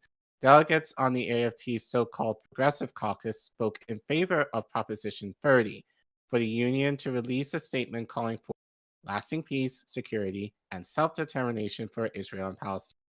The statement backs a two-state solution and asserts that Israel's cause of war, self-defense, is just. That resolution passed out of committee and will now go to the floor before the convention wraps. Which I'm sure they'll take. Yeah. The State of Israel bond-related resolutions have not debated. The committee chair, longtime UTF member Peter Goodman, ruled the resolution could violate the union's constitution by infringing on the Executive Council's oversight of union assets. BFT's proposed divestment-related resolution was not discussed for procedural reasons because it was deemed to cover issues similar to those of Resolution 30, despite its significant substantiative differences. English is hard. English is hard. Leadership figures in UFT and AFT and members of the Progressive Caucus have long been criticized for strengthening the union's ties with Israel. Former UTF and now AFT President Randy Weingarten has had a personal record of aligning with liberal Zionist groups, including serving on the board at J Street, a pro-Israel policy organization. And we've talked enough about J Street to know y'all better learn today. She is also a leading voice within the Jewish Labor Committee, which has long opposed BDS. I wonder why. On July 16th, Weingarten took to social media site X Twitter to back Resolution 30. So this was a resolution. Not going to read all of it. I'll read enough of it. But this is Resolution 30. So it calls for a bilateral ceasefire in Gaza and promoting a two-state solution and an end to the weaponization of hate.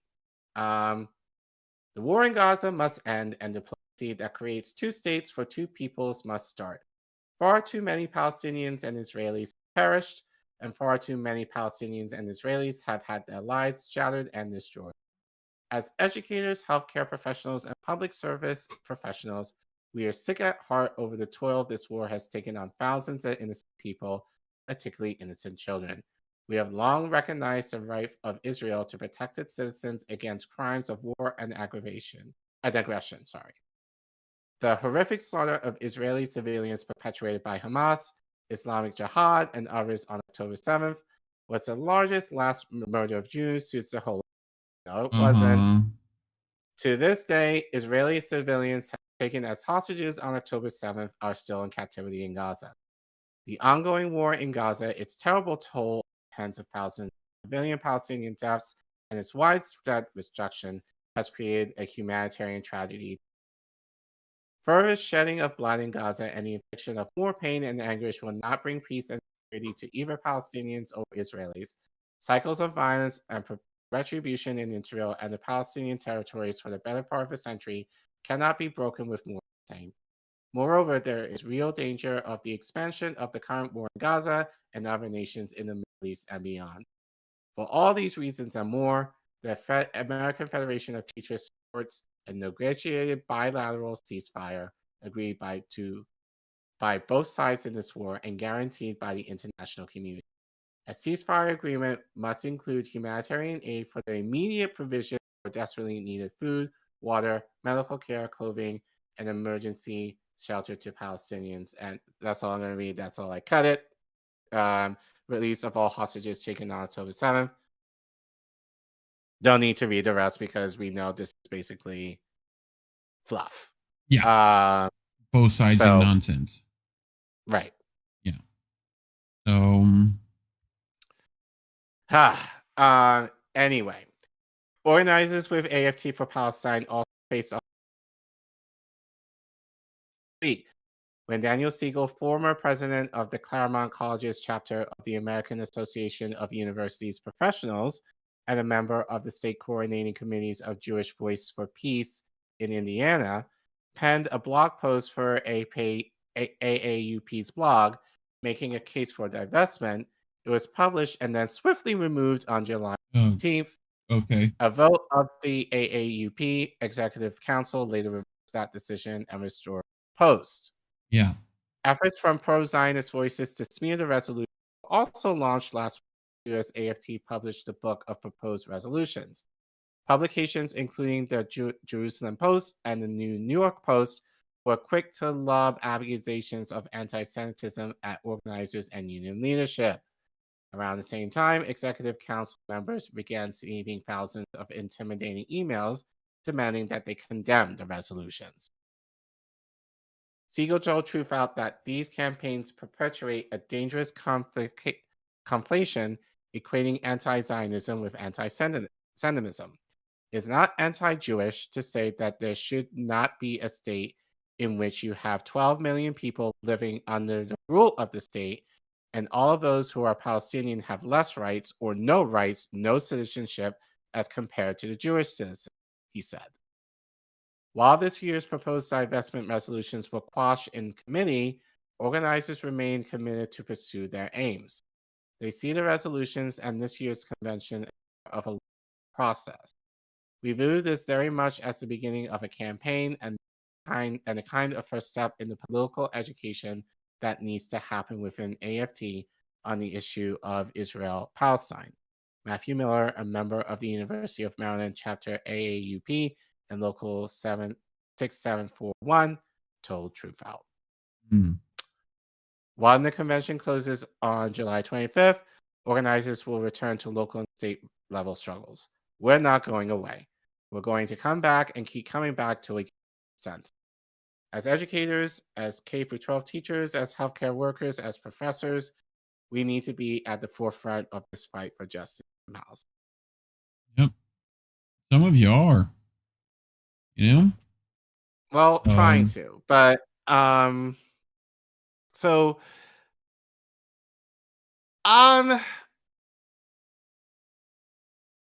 I'm not sure. Well, it's I don't want to say it's complicated, but in a sense, in this case, it kind of is. Yeah. In terms of, there's obvious financial interest within the AFT regarding Israel. I think I'm not necessarily a fan of resolutions, but in this case, I can understand why they thought it was necessary to do this. No, they need their opinion officially on the books, essentially. Right. But yeah, so again, it's just kind of showing, again, as we keep saying, the union leadership does not always, the opinions of the leadership does not always, it's not always the sentiment of the file members. Well, and you see this especially among colleges. You see it among, there's definitely been, we talked about it here on this channel, how there's entire groups of, Israeli supporters who their job is to engage our educational system. Right. So I am just wondering, and people in the chat can talk about this, what's next? Where do we go from here in terms of? I sent you this today, right? You know where UCSC is, right? Mhm. So this is what they're putting in orientation for incoming students. Right? So, which actions constitute protected free speech? A, organizing a rally in Corey Plaza, a public university space. Protesters blocking access to campus. A student sit-in of the chancellor's office. A group of protesters disrupting a class that is in session. I'm going to go with all of the above. Myself personally, I'm betting they don't feel the same way. What's their answer? Or did they give? I don't think they gave one. So, what speech is protected? Joining a class online and repeatedly making comments that disrupt the professor from teaching? Posting flyers or posters in a non-public space without university authorization? Posting flyers or advertisements in approved university public posting spaces? Blocking access to a building or the university in general while engaging in otherwise protected activities such as picketing or demonstrating. So, wait, go back to the first one. Yeah. What speech is protected? Joining a class online and making that is kind of bullshit just with the phrasing. Yeah, it's all phrased poorly. Because it's almost kind of implying, it's almost kind of protecting, showing the idea a student cannot question a professor in terms of what they're saying, or cannot critique what a professor is saying at all. Well, and they'll probably put that on the onus of the professor's, decision, where it's like, if they feel it's disrupting their teaching, then you will be reprimanded. So, which depending on the teacher, that could be a problem when you should have the right to. But, they're just trying to claim don't harass people. But it's also the big ones is don't block access to the campus. That's what they're worried about. That was twice. Right. Don't disrupt classes that are in session. They're worried about that too, right? So this is what hurts their bottom line. So they don't want you to do those things. They are saying that's not protected free speech, even though the fuck it is. It definitely is. It is. You have the right to do so. So, but police, I'm sure, will escort you off the premises either way. So, or at worst, expel you for. Yeah. So, how much do you think campus police costs have went up recently? I definitely bet you they've paid a bit more to that fund than they normally do. I'm sure. But going back to the article, my thing is,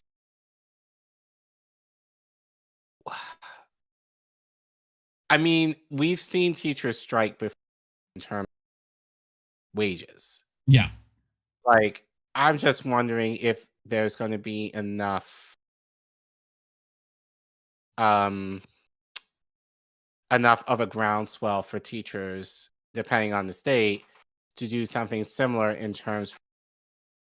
And I feel that, and this is me kind of being cynical, more than likely not, even for me, who's in my union right now, talk to, my own union member within my ward regarding having a rally on Friday, when I'm kind of like, first of all, it's Labor Day weekend, so I don't expect my teachers to show up after school for a quote unquote rally when this is the first week of school and many of my colleagues are sick, number one. But then number two, and I said this to them, and I've kind of talked to you about this, privately. And, first of all, it's not even, they do say it's a protest, but really it's like, no, it's not. It's like, it's not disrupting anything. You're It's doing performative. it before, after. Yeah. It's just a performative means to show that we don't have a contract. I'm not saying that they don't have their place, but we've done this before. It hasn't really been effective, so we need to try something else. And what I suggested was, I think I said this to you too, I suggested, like, our families are very powerful. You need to get the families that you know and begin to make calls, because, like, our mayor doesn't particularly like, not to say she doesn't like them, but my families in my ward are extremely well connected. One phone call or enough phone calls to her office or whoever or the media will make all the difference in the world. And Right. so, like, imagine putting that, so, you have like orientation every year for parents and whatever. You got to give them 8 pages of stuff.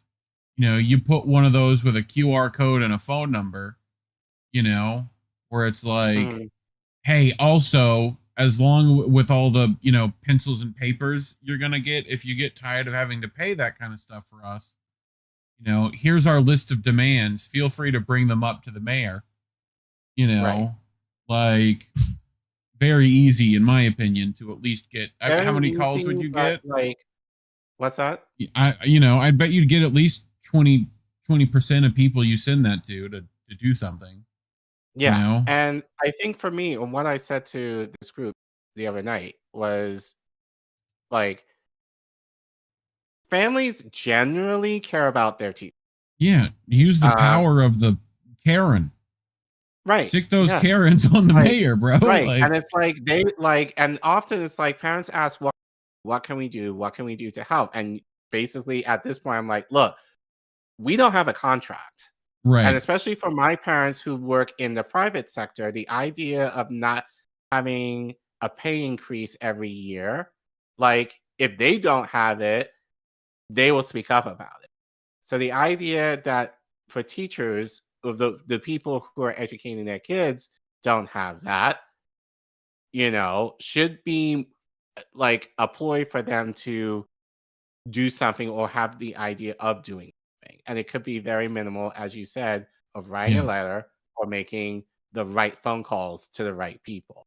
Yeah. So I feel like I just don't know. And again, I see this kind of solidarity generally when it comes for teachers, when it comes to wages. I don't know for Palestine. I hope there would be some kind of connections there. However, given the nature of the topic of Palestine, I don't think it would be as supported, I would say. Right. With certain families and certain communities in particular. But yeah, it'll be interesting to see what kind of amounts from this tension after now. Now that's like it happened a month ago, and see. I mean, I'm kind of torn. I get the idea of resolutions, but they in themselves are just kindly worded letters. Yeah. Like, they don't mean anything. It's just like the idea of, like, this is the thing I support or not support. Okay, well, if your union is not necessarily for or against it, what steps you're going to take to escalate the situation in your favor. Yeah. And I'm not sure, and I don't know. I can't necessarily think of what would be the next step in this case. But there's enough of teachers in that union that I'm sure will be able to get it out. I just don't want them to necessarily take the easy route of just being like a rally or something like that. Like, oh, again, it could be effective, but I want it to hurt the leadership and especially the funding that union has in ties to Israel. So we'll see what happens, but somewhat of a, I wouldn't say feel-good story, but it's not like something different, something a little different. Oh. Well, speaking of funding, you can go to cash.app/indienewsnetwork. Give us some of your funding if you are so inclined by scanning that QR code on your screen with your camera app from your phone. Or if you're in the live chat, you can !donate and get the little link to help us out. We're getting our goal together. It's going up, trying to get some illustrations and awards together. So be on the lookout for those. But if you can't give monetarily, we always appreciate just engaging with the channel, liking and subscribing, hitting the share button. We're heavily suppressed, so getting us to like-minded friends is always appreciative, and letting us know what you think. Get in that comment section. Give your opinions. But otherwise, thanks for watching. Right. Let's look at the Rockfin.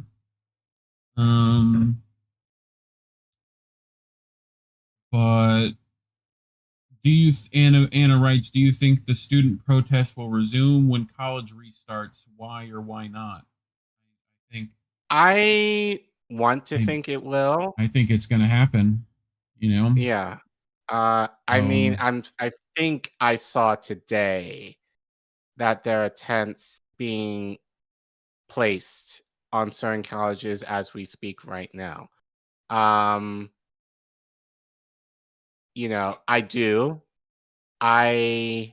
am a little concerned now. Well, I'm probably a little bit more concerned now that we have Kamala, who's running for president now, what the effect of that is going to be now that we're less than 2 months away from the election. Like back in the spring, it was still kind of somewhat far out that, I don't think people necessarily, I think people might have thought that we would have a different result by now, especially given Biden was at least planning to be president at the. Now that we have Kamala, and at least with Kamala, she's I wouldn't say smooth, but she plays to be a little more sympathetic, which I think for many people it's working. So that might change the dynamics a little bit in terms of who actually shows up and shows out. But I do think, yes, that they're going to restart. I'm not sure if the media is going to talk about it as much, though. That's for sure. And there will probably be more repercussions than there were, depending on how much protest you're doing. Right. But the idea that we're beginning to, that within that tweet, we're beginning stuff like that at colleges, they're scared. They're super scared. You know? Right. So I definitely do think that there will be more protests on the pipeline. But I can imagine, as you said, Reef, I can imagine be a lot more implications for students of getting doxxed, of being expelled, which in a way, not to say I want that to happen, but in a way I hope it does, because in a way that will kind of bring attention, and it will also kind of show Democrats how, like we call Republicans fascists all day long, we don't necessarily call Democrats. But the idea that Democrats would allow people to get doxxed in the name of Palestinians, I think would be a very telling wouldn't say story, but a very telling aspect of the party that they try to avoid. Right. So we'll see. Yep. Especially when Kamala only supports, tea parties to talk about ceasefire. That's, but anyway, over on the Rumble, Alarm Demur, I'm sure I'm butchering the name. They say hi. They put hi with a little smiley face. See, they got thumbs over on Rumble. Some of them aren't just lizard people, Collin. Some of them. Anything on the YouTubes you saw? TL Orca tweets, in chat, kids back at school, thinking emoji, face, protest time. Yeah. Yes, let's hope so. I saw Scroogle said, yeah, remember how the Zionist students claimed they were being blocked from classes, but in reality, they could have walked around the protesters. Right. Yeah, I think that's, they try to use any of those little loopholes they can, So, but, yeah, anything else? I think that's it. Okay. Julio. All right, let's get to our last one. So this came up in my feed, Collin. Eva Bartlett wrote this a while ago.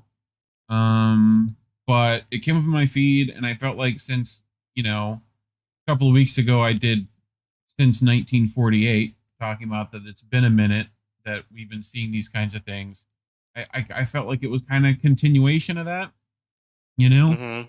So first published at Crescent International, Eva Bartlett, one of those Indie Media Award winners. She writes observations from occupied Palestine, i.e. Gaza. So pay attention to dates as I read them. This was, like I said, a while ago. So, you'll get a feel for what time frame we're in. But she writes, unusually heavy torrential rains last month inundated much of Gaza, which was already reeling from a tight Israel-Egyptian siege since 2006. Hundreds of thousands of people have been affected, with more than 5,000 evacuated from their homes, power outages of 20 to 22 hours daily, or complete days have become the norm, affecting every facet of life in Gaza. You'll notice that not a lot has changed as we read this. The Gaza Strip, a 40-kilometer long, it's probably shorter now, 12 kilometers at its widest point, 365 square kilometers strip of land, is host to 1.7 million Palestinians. Definitely a lot less of them now. 2/3 of whom are refugees. So, while Gaza's suffering extends decades back since 2006, much of the world has cut ties with Gaza, and since 2007, Israel, supported by Egyptian and Western powers, has enforced a full blockade on the Strip. It is not merely an economic blockade, but rather a full lockdown on movement, goods, access to healthcare outside, and limiting the import of fuel, cooking gas, and medicines, to name some items, into the enclave. Impacts on every facet of life imaginable. So that's where she's starting. So we end up in November 2008. I joined a boat of European parliamentarians sailing from Cyprus to the Strip, attempting to symbolically break the blockade.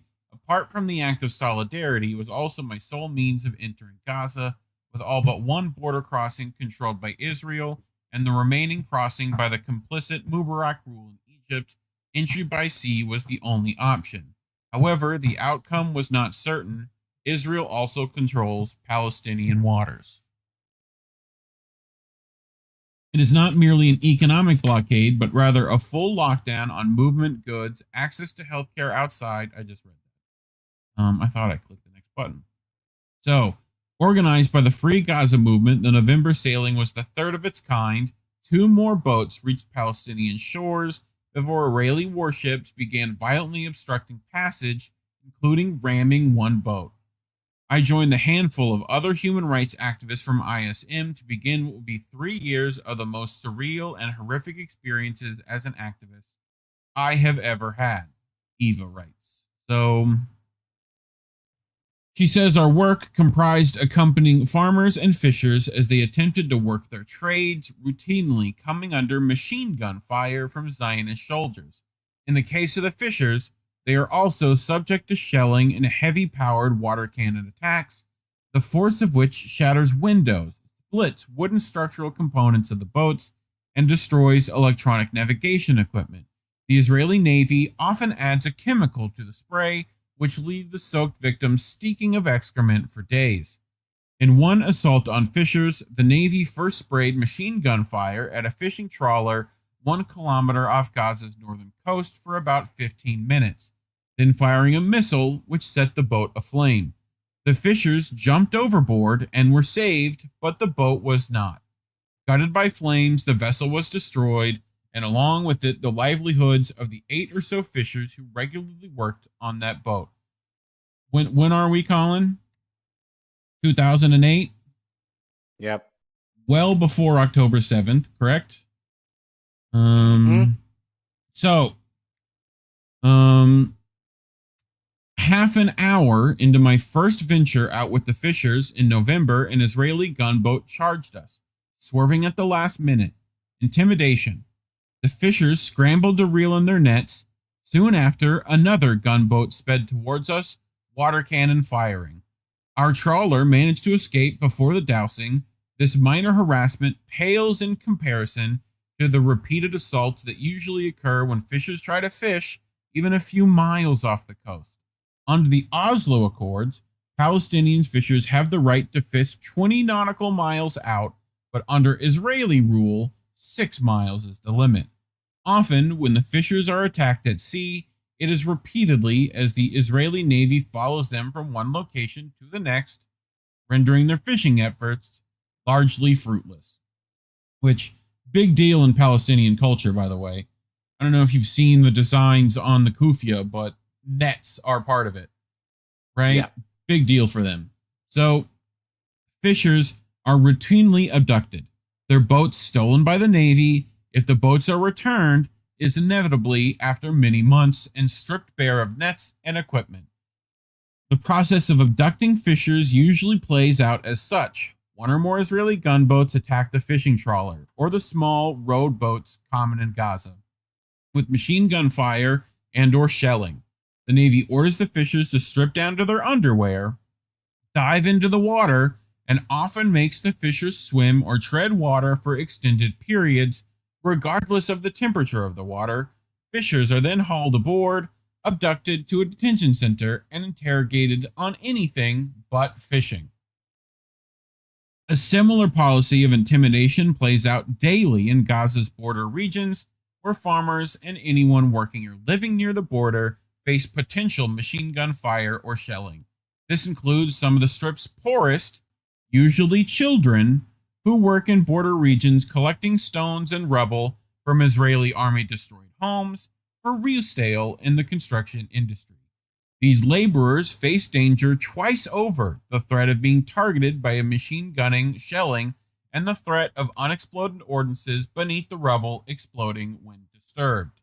She links videos to that. Feel free to check the description in the links below. That's how you say that. Check the links below in the description below. Jesus. If you want to check out the article in full. But during the 2008 to 2009 war on the people of Gaza, in addition to warplane bombings, many homes in the border regions were destroyed by demolition explosives. Does that sound familiar, Care Bear? This was in tandem with the international destruction of wells and cisterns in border regions. Tanks and bulldozers churned up huge swaths of land into unworkable waves of earth. The combination of this all rendered the areas flanking the border unlivable and almost impossible to farm. Farmers who attempted to access their land, be they elderly or children, male and female, are routinely targeted by Israeli soldiers. a 50-meter buffer zone established unilaterally by Israeli authorities on the Gaza side in the mid-90s has over the years been expanded to the current 300-meter buffer zone. In reality, the actual policy is one of attacking Palestinians as far as 2 kilometers from the border. Again, this is in 2008, 2009, right? Which is not all that long ago. So, this off-limits area steals roughly 1/3 of Gaza's agricultural land which happens to be some of the most fertile soil in the Strip. This is an area formerly known as Gaza's breadbasket for the many olive, fruit, and nut trees, wheat and rye, lentils and chickpeas, and various vegetables and fruits that once grew abundantly on these lands. Now, in the name of security, every week or two, armored bulldozers accompanied by tanks flatten swaths of farmland even beyond the Israeli-imposed 300-meter limit. We accompanied farmers planting wheat or harvesting their crops, often low-growing crops like parsley or lentils. While doing this, they routinely come under fire from Israeli soldiers in jeeps or shooting sniper style from dirt mounds along the border fence. Some of the farmers are paid laborers, earning the equivalent of $5 a day at best, which they contribute to their families' incomes. Others are grandparents, grandchildren, working land their families have farmed for generations. Military gun towers are spread along the length of the border, including remotely controlled towers with swiveling machine guns fired by soldiers with joysticks in control rooms kilometers away. Our policy was to stand with arms raised and visibly empty of any that could be constructed as threatening, and to stay in place until the farmers wanted to leave. It was about farmers reclaiming land they are being forcibly pushed off of by the Israeli policies and shootings. We only wore a thin fluorescent vest, and most of us carried still or video cameras to document the aggression. When the soldiers shoot, it is often after surveilling farmers for extended periods. In one such instance, the Army watched us working on land over 500 meters from the border for 2 hours, choosing the moment when the farm laborers were pushing a stalled pickup truck full of parsley to begin sniping at them. Although we stood in front of the farmers, between them and the soldiers, the latter shot around us, hitting a 17-year-old deaf farm laborer in his calf. In another instance, we came under heavy fire for over 40 minutes from Israeli soldiers roughly 500 meters away. The farmers lay flat on the ground with no cover to protect them. We stood, bullets flying within meters of our hands, heads, and feet. The Canadian embassy called me to say they would do nothing and that humanitarian workers should be aware of the Israeli security policies in Gaza's border regions. So, we know what happens to humanitarian aid workers in Israel now, though, don't we? Mm-hmm. Even if the injury is not an immediately fatal one, people who are shot in the border areas risk bleeding to death before reaching medical care. Ambulances, also targeted by Israeli shooting and shelling, cannot risk coming too near to the border. So an Ahmed Deeb, a 21-year-old who attended a protest against the border policies, was shot in his femoral artery. By the time a group of young men carried him to an ambulance further away, he had lost too much blood and died upon reaching the hospital. On June 14, 2009, we joined Palestinian volunteers in Gaza's northern region of Bet Hanun to search for the corpse of a young man gone missing. 2 months prior, a shepherd in the area had reportedly having smelled what seemed to be a dead body in the northeastern region near the border fence. As we walked in a line, combing the ground for the body, Israeli soldiers began firing on us. The dead man's father walked with us, ducking with each shot fired our way. The bullets came closer and more quickly as we located the badly decomposed body, loaded him onto a sheet, and hauled him away, the father wailing. The Israelis deny Palestinians even the dignity of recovering the bodies of their loved ones. Again, June 14th, 2009. Right. Our intent in accompanying the ambulances was to deter the warplanes, tanks, and drones from attacking medics. We were spurred on by the fact that in the first week already 2 medical workers have been killed and 15 more injured in the line of duty. By the end of the 23 days of attacks, 23 emergency workers had been killed and 50 injured. Medics and rescue workers under the Geneva Conventions are to be provided safe access to the injured and dead. In Gaza, as with so many things, international law matters not, and medics are prevented from reaching those calling for them, and medics are targeted, as we still know. In the first few minutes of attacks, Israeli warships targeted police stations in densely populated areas throughout the Strip. Shifa Hospital, Gaza's main hospital, was a chaotic mess of people seeking out loved ones and bodies all over the place. The floors were covered with people of varying degrees of severity waiting for treatment, including in the under-equipped ICU. Ambulances and cars screened past in an endless stream, dropping off the injured and the dead. The Red Crescent Station in the east of Jabalia, northern Gaza, was, as of our second morning with the medics, too dangerous to access. The land invasion had begun during the night, shells flying dangerously close to the building. By morning, it was impossible to access, and by the end of the attacks, we returned to find it studded with machine gun fire and hit by shelling. Also by the second morning, a medic I had worked with throughout the evening was killed from a dart bomb fired at his ambulance. On January 6, Israeli bombs targeted a UN school, Fakora, a known sanctuary housing numerous internally displaced Palestinians. When the fourth bomb struck, 43 civilians were killed and 10 injured. During the course of accompanying the medics, I saw people horrifically burned and maimed by white phosphorus, used in various locations throughout Gaza. White phosphorus burns until deprived of oxygen.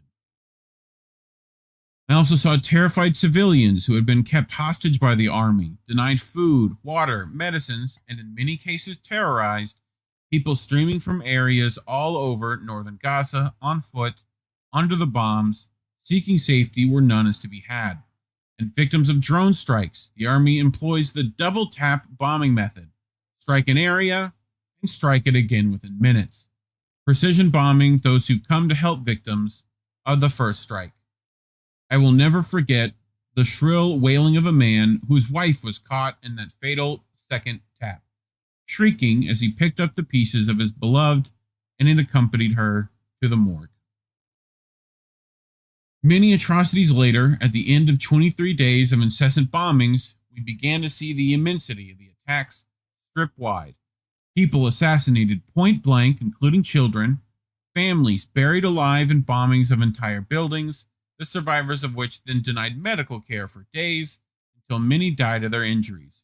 Racist hate graffiti left on the walls of homes occupied by Zionist soldiers, football field-sized earthen pits used to hold prisoners, stripped naked, held for days, some of whom were then taken to Israeli prisons. Hospitals bombed, including with white phosphorus, including a rehabilitation hospital where most of the patients were invalids, kindergartners, universities, mosques, markets, schools, and farms, bombed and destroyed. The nightmare scenario played itself in November 2012, under 8 days of Israeli bombings which killed 171 Palestinians. Not only did the army massacre more Palestinians, but also wreaked havoc on the Strip's infrastructure, again, destroying key bridges, water and sewage lines, schools, a soccer stadium, health clinics and hospitals, television stations, leaving Palestinians again to clean up the mess of Israeli war games. At the same time, Israeli authorities have restricted and now banned construction materials into Gaza, rendering the rebuilding of destroyed homes and buildings nearly impossible. Even without the massacres and shootings, life is beyond unbearable in Gaza. In 2006, Zionist warplanes bombed Gaza's sole power plant, which they provided roughly half of the Strip's energy needs. Since then, the ban on construction materials and replacement parts has meant that the plant has never fully been rehabilitated. The death of power causing rolling blackouts in good times. Power outages are only 6 to 8 hours long every day. Currently, with a fuel shortage generated both by the complicity of the Ramallah government and the bombing of the lifeline tunnels between Gaza and Egypt, Gaza is so deficient in fuel to run its power plant that the power outages vary from 14 to 18 hours a day on average. This dangerously impacts the health, sanitation, water, education, and industrial sectors. Hospital life support equipment, operation rooms, ICUs, dialysis machines, refrigerators for plasma and medicines, and even simple hygienic laundering services are all affected. Sanitation plants already overworked for want of repair and expanded sewage holding pools end up dumping 90 million liters of more sewage into the sea. Under power outages, dumping is compounded, and sewage pools sometimes overflow into residential areas, and has recently happened in a district of Gaza. I visited a few tunnels during my time in Gaza. Through some of the hundreds of tunnels running from Gaza to Egypt have been fortified and are large enough to bring in banned items like vehicles or even camels. The tunnels I saw were small, weakly fortified in patches with wood planks, overlapping neighboring tunnels side by side, one over another. Those working in the tunnels are amongst Gaza's desperately poor, working long, unbearably hot hours for a pittance, and always subject to the dangers of tunnel collapse, electrocution for poor wiring inside, or Zionist bombings. But the tunnels at least allowed into Gaza things banned or limited by the Zionist regime in the years between 2008 and 2010. These banned items included random things like diapers, A4 paper, livestock, seeds, fertilizers, shoes, and pasta. The Israeli regime went as far to calculate the minimum amount of calories needed to keep Palestinians not quite fully starving. Even after lightening of some of these ridiculous restrictions, the tunnels were still critical to the import of adequate amounts of fuel and cooking gas. Damage to the coastal aquifer from over-extraction will be reversible in 2020 if no action is taken now. A 2012 UN report notes, at the moment, 95% of water in Gaza is undrinkable, according to WHO standards. The manufactured layers of crisis rendering life in Gaza utterly unbearable and dangerous have continued to escalate, while at the same time, the media blackout on Gaza continues. From my experiences in the Strip, including meetings with the different water, sanitation, health, and agriculture officials, I learned from the current 80% dependence on food aid could be reversed, unemployment rates lowered, and a decent quality of life possible if, and only if, the blockade is lifted, exports and freedom of movement allowed, and Israeli attacks on farmers and fishers halted. Until then, and until world leaders, including Canada's own, stop their blind support of the Zionist state and act to enforce the numerous UN resolutions affording justice to Palestinians, the suffering will only worsen. So, again, all of this well before October 6th. Tell me it doesn't sound like it was written yesterday. You know? So, right. Thoughts, anything, hit me. What more needs to be said than what we have not said pretty much every week at this point? Other than screaming in righteous anger again and again. So, but yeah, I think it was good that she talked about what the tunnel's actually used for, Mm-hmm. Like, I haven't heard much of that, but this is why Eva's, indie media honoree. So she does good work. Please go check out her stuff. Links are in the description below. Anything else you want to add? So, no. Well, I mean, as we say, accusation is confession. So, the things that they've claimed, and I think, honestly, this is kind of why they say a lot of these things, because people are not necessarily going to do their research or have very short to know what they did Israelis did in Palestine prior to October 7th. Yeah. So it's just the idea of like, like, I'm not going to go into it now because I'm kind of afraid of Yeah. YouTube dinging us.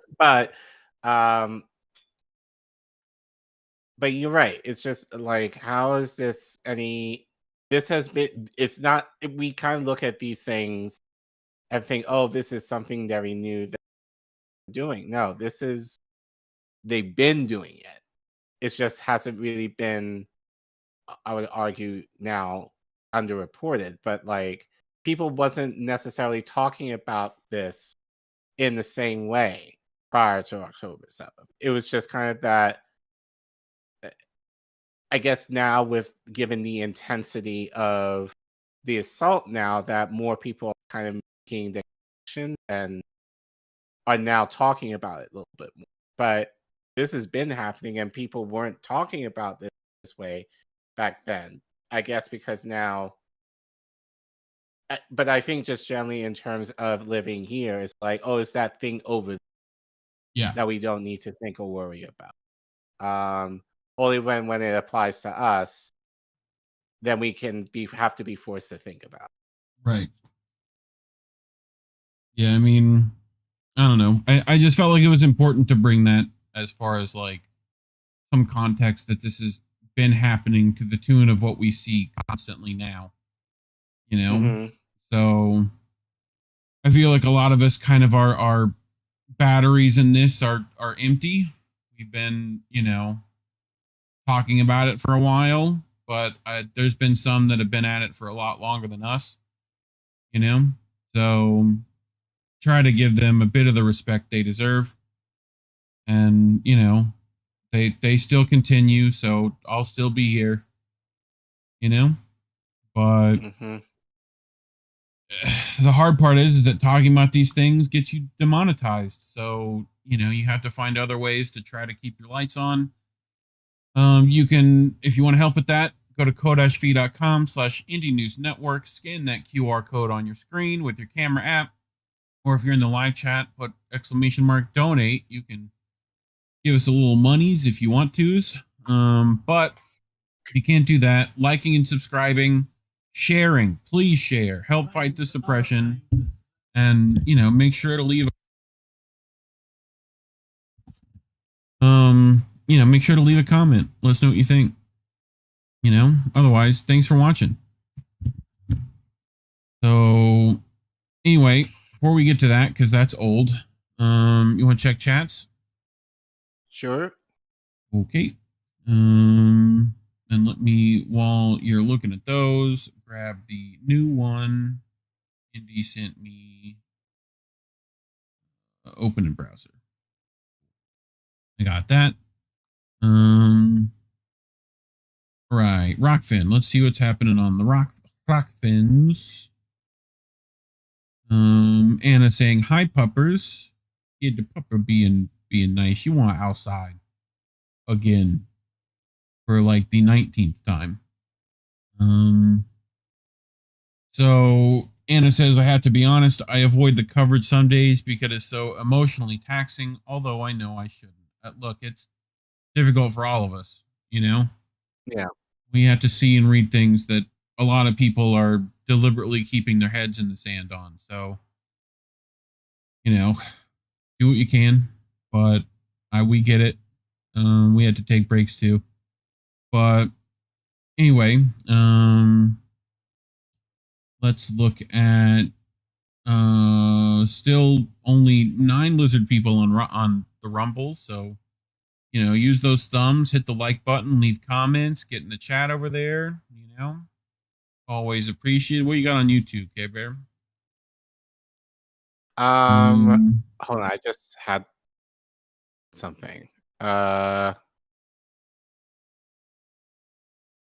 Cookies asks how many of you have hit the like button.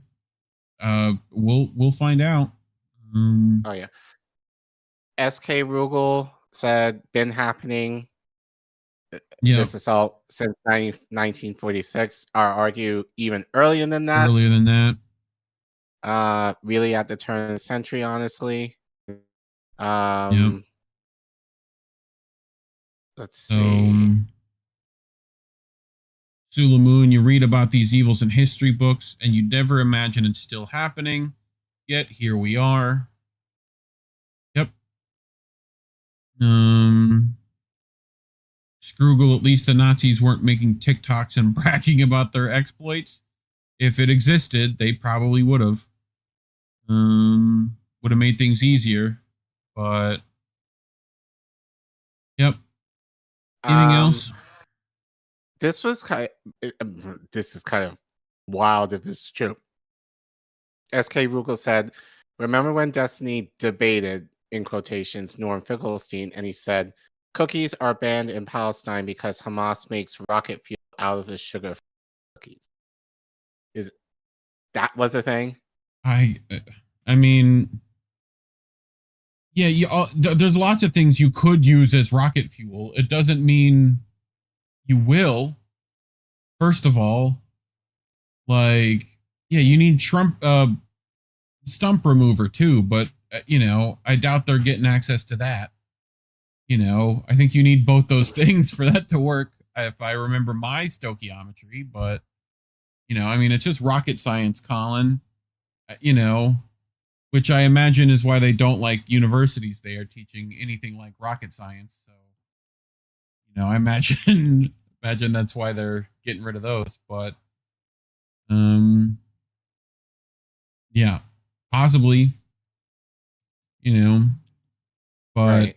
I think it's more that they're just trying to starve out Palestinians, if it were me, but seeing as how they've literally should done the math to figure out how many calories they need. What fucking could you imagine if any other country did that kind of crap? Yeah. So can't imagine.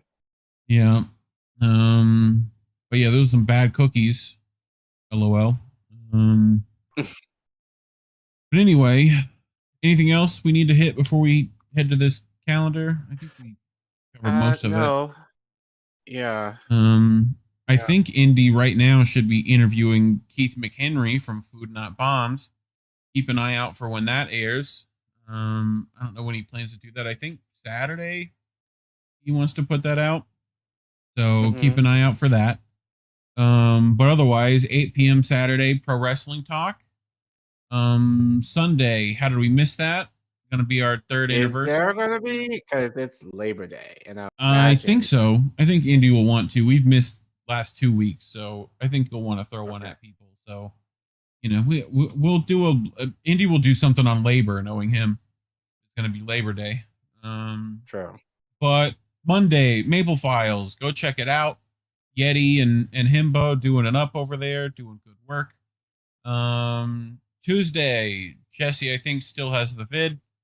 So we'll see if he's over that by this next Tuesday. And he's had a show in the works for a minute. So hopefully his health figures itself out.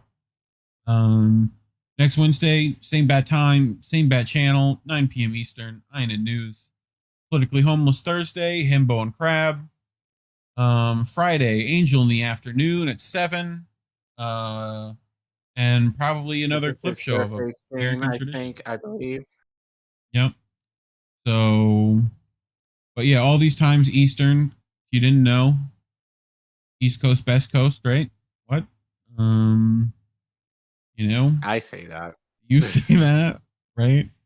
Plenty of people have said that before. A couple of people got shot over it, if I remember correctly. But just don't talk about Suge Knight. Well, it should be all right. Anyway, that's our show for tonight, I think. Anything you want to tell people before we head out of here? No, enjoy the last weekend of summer, y'all.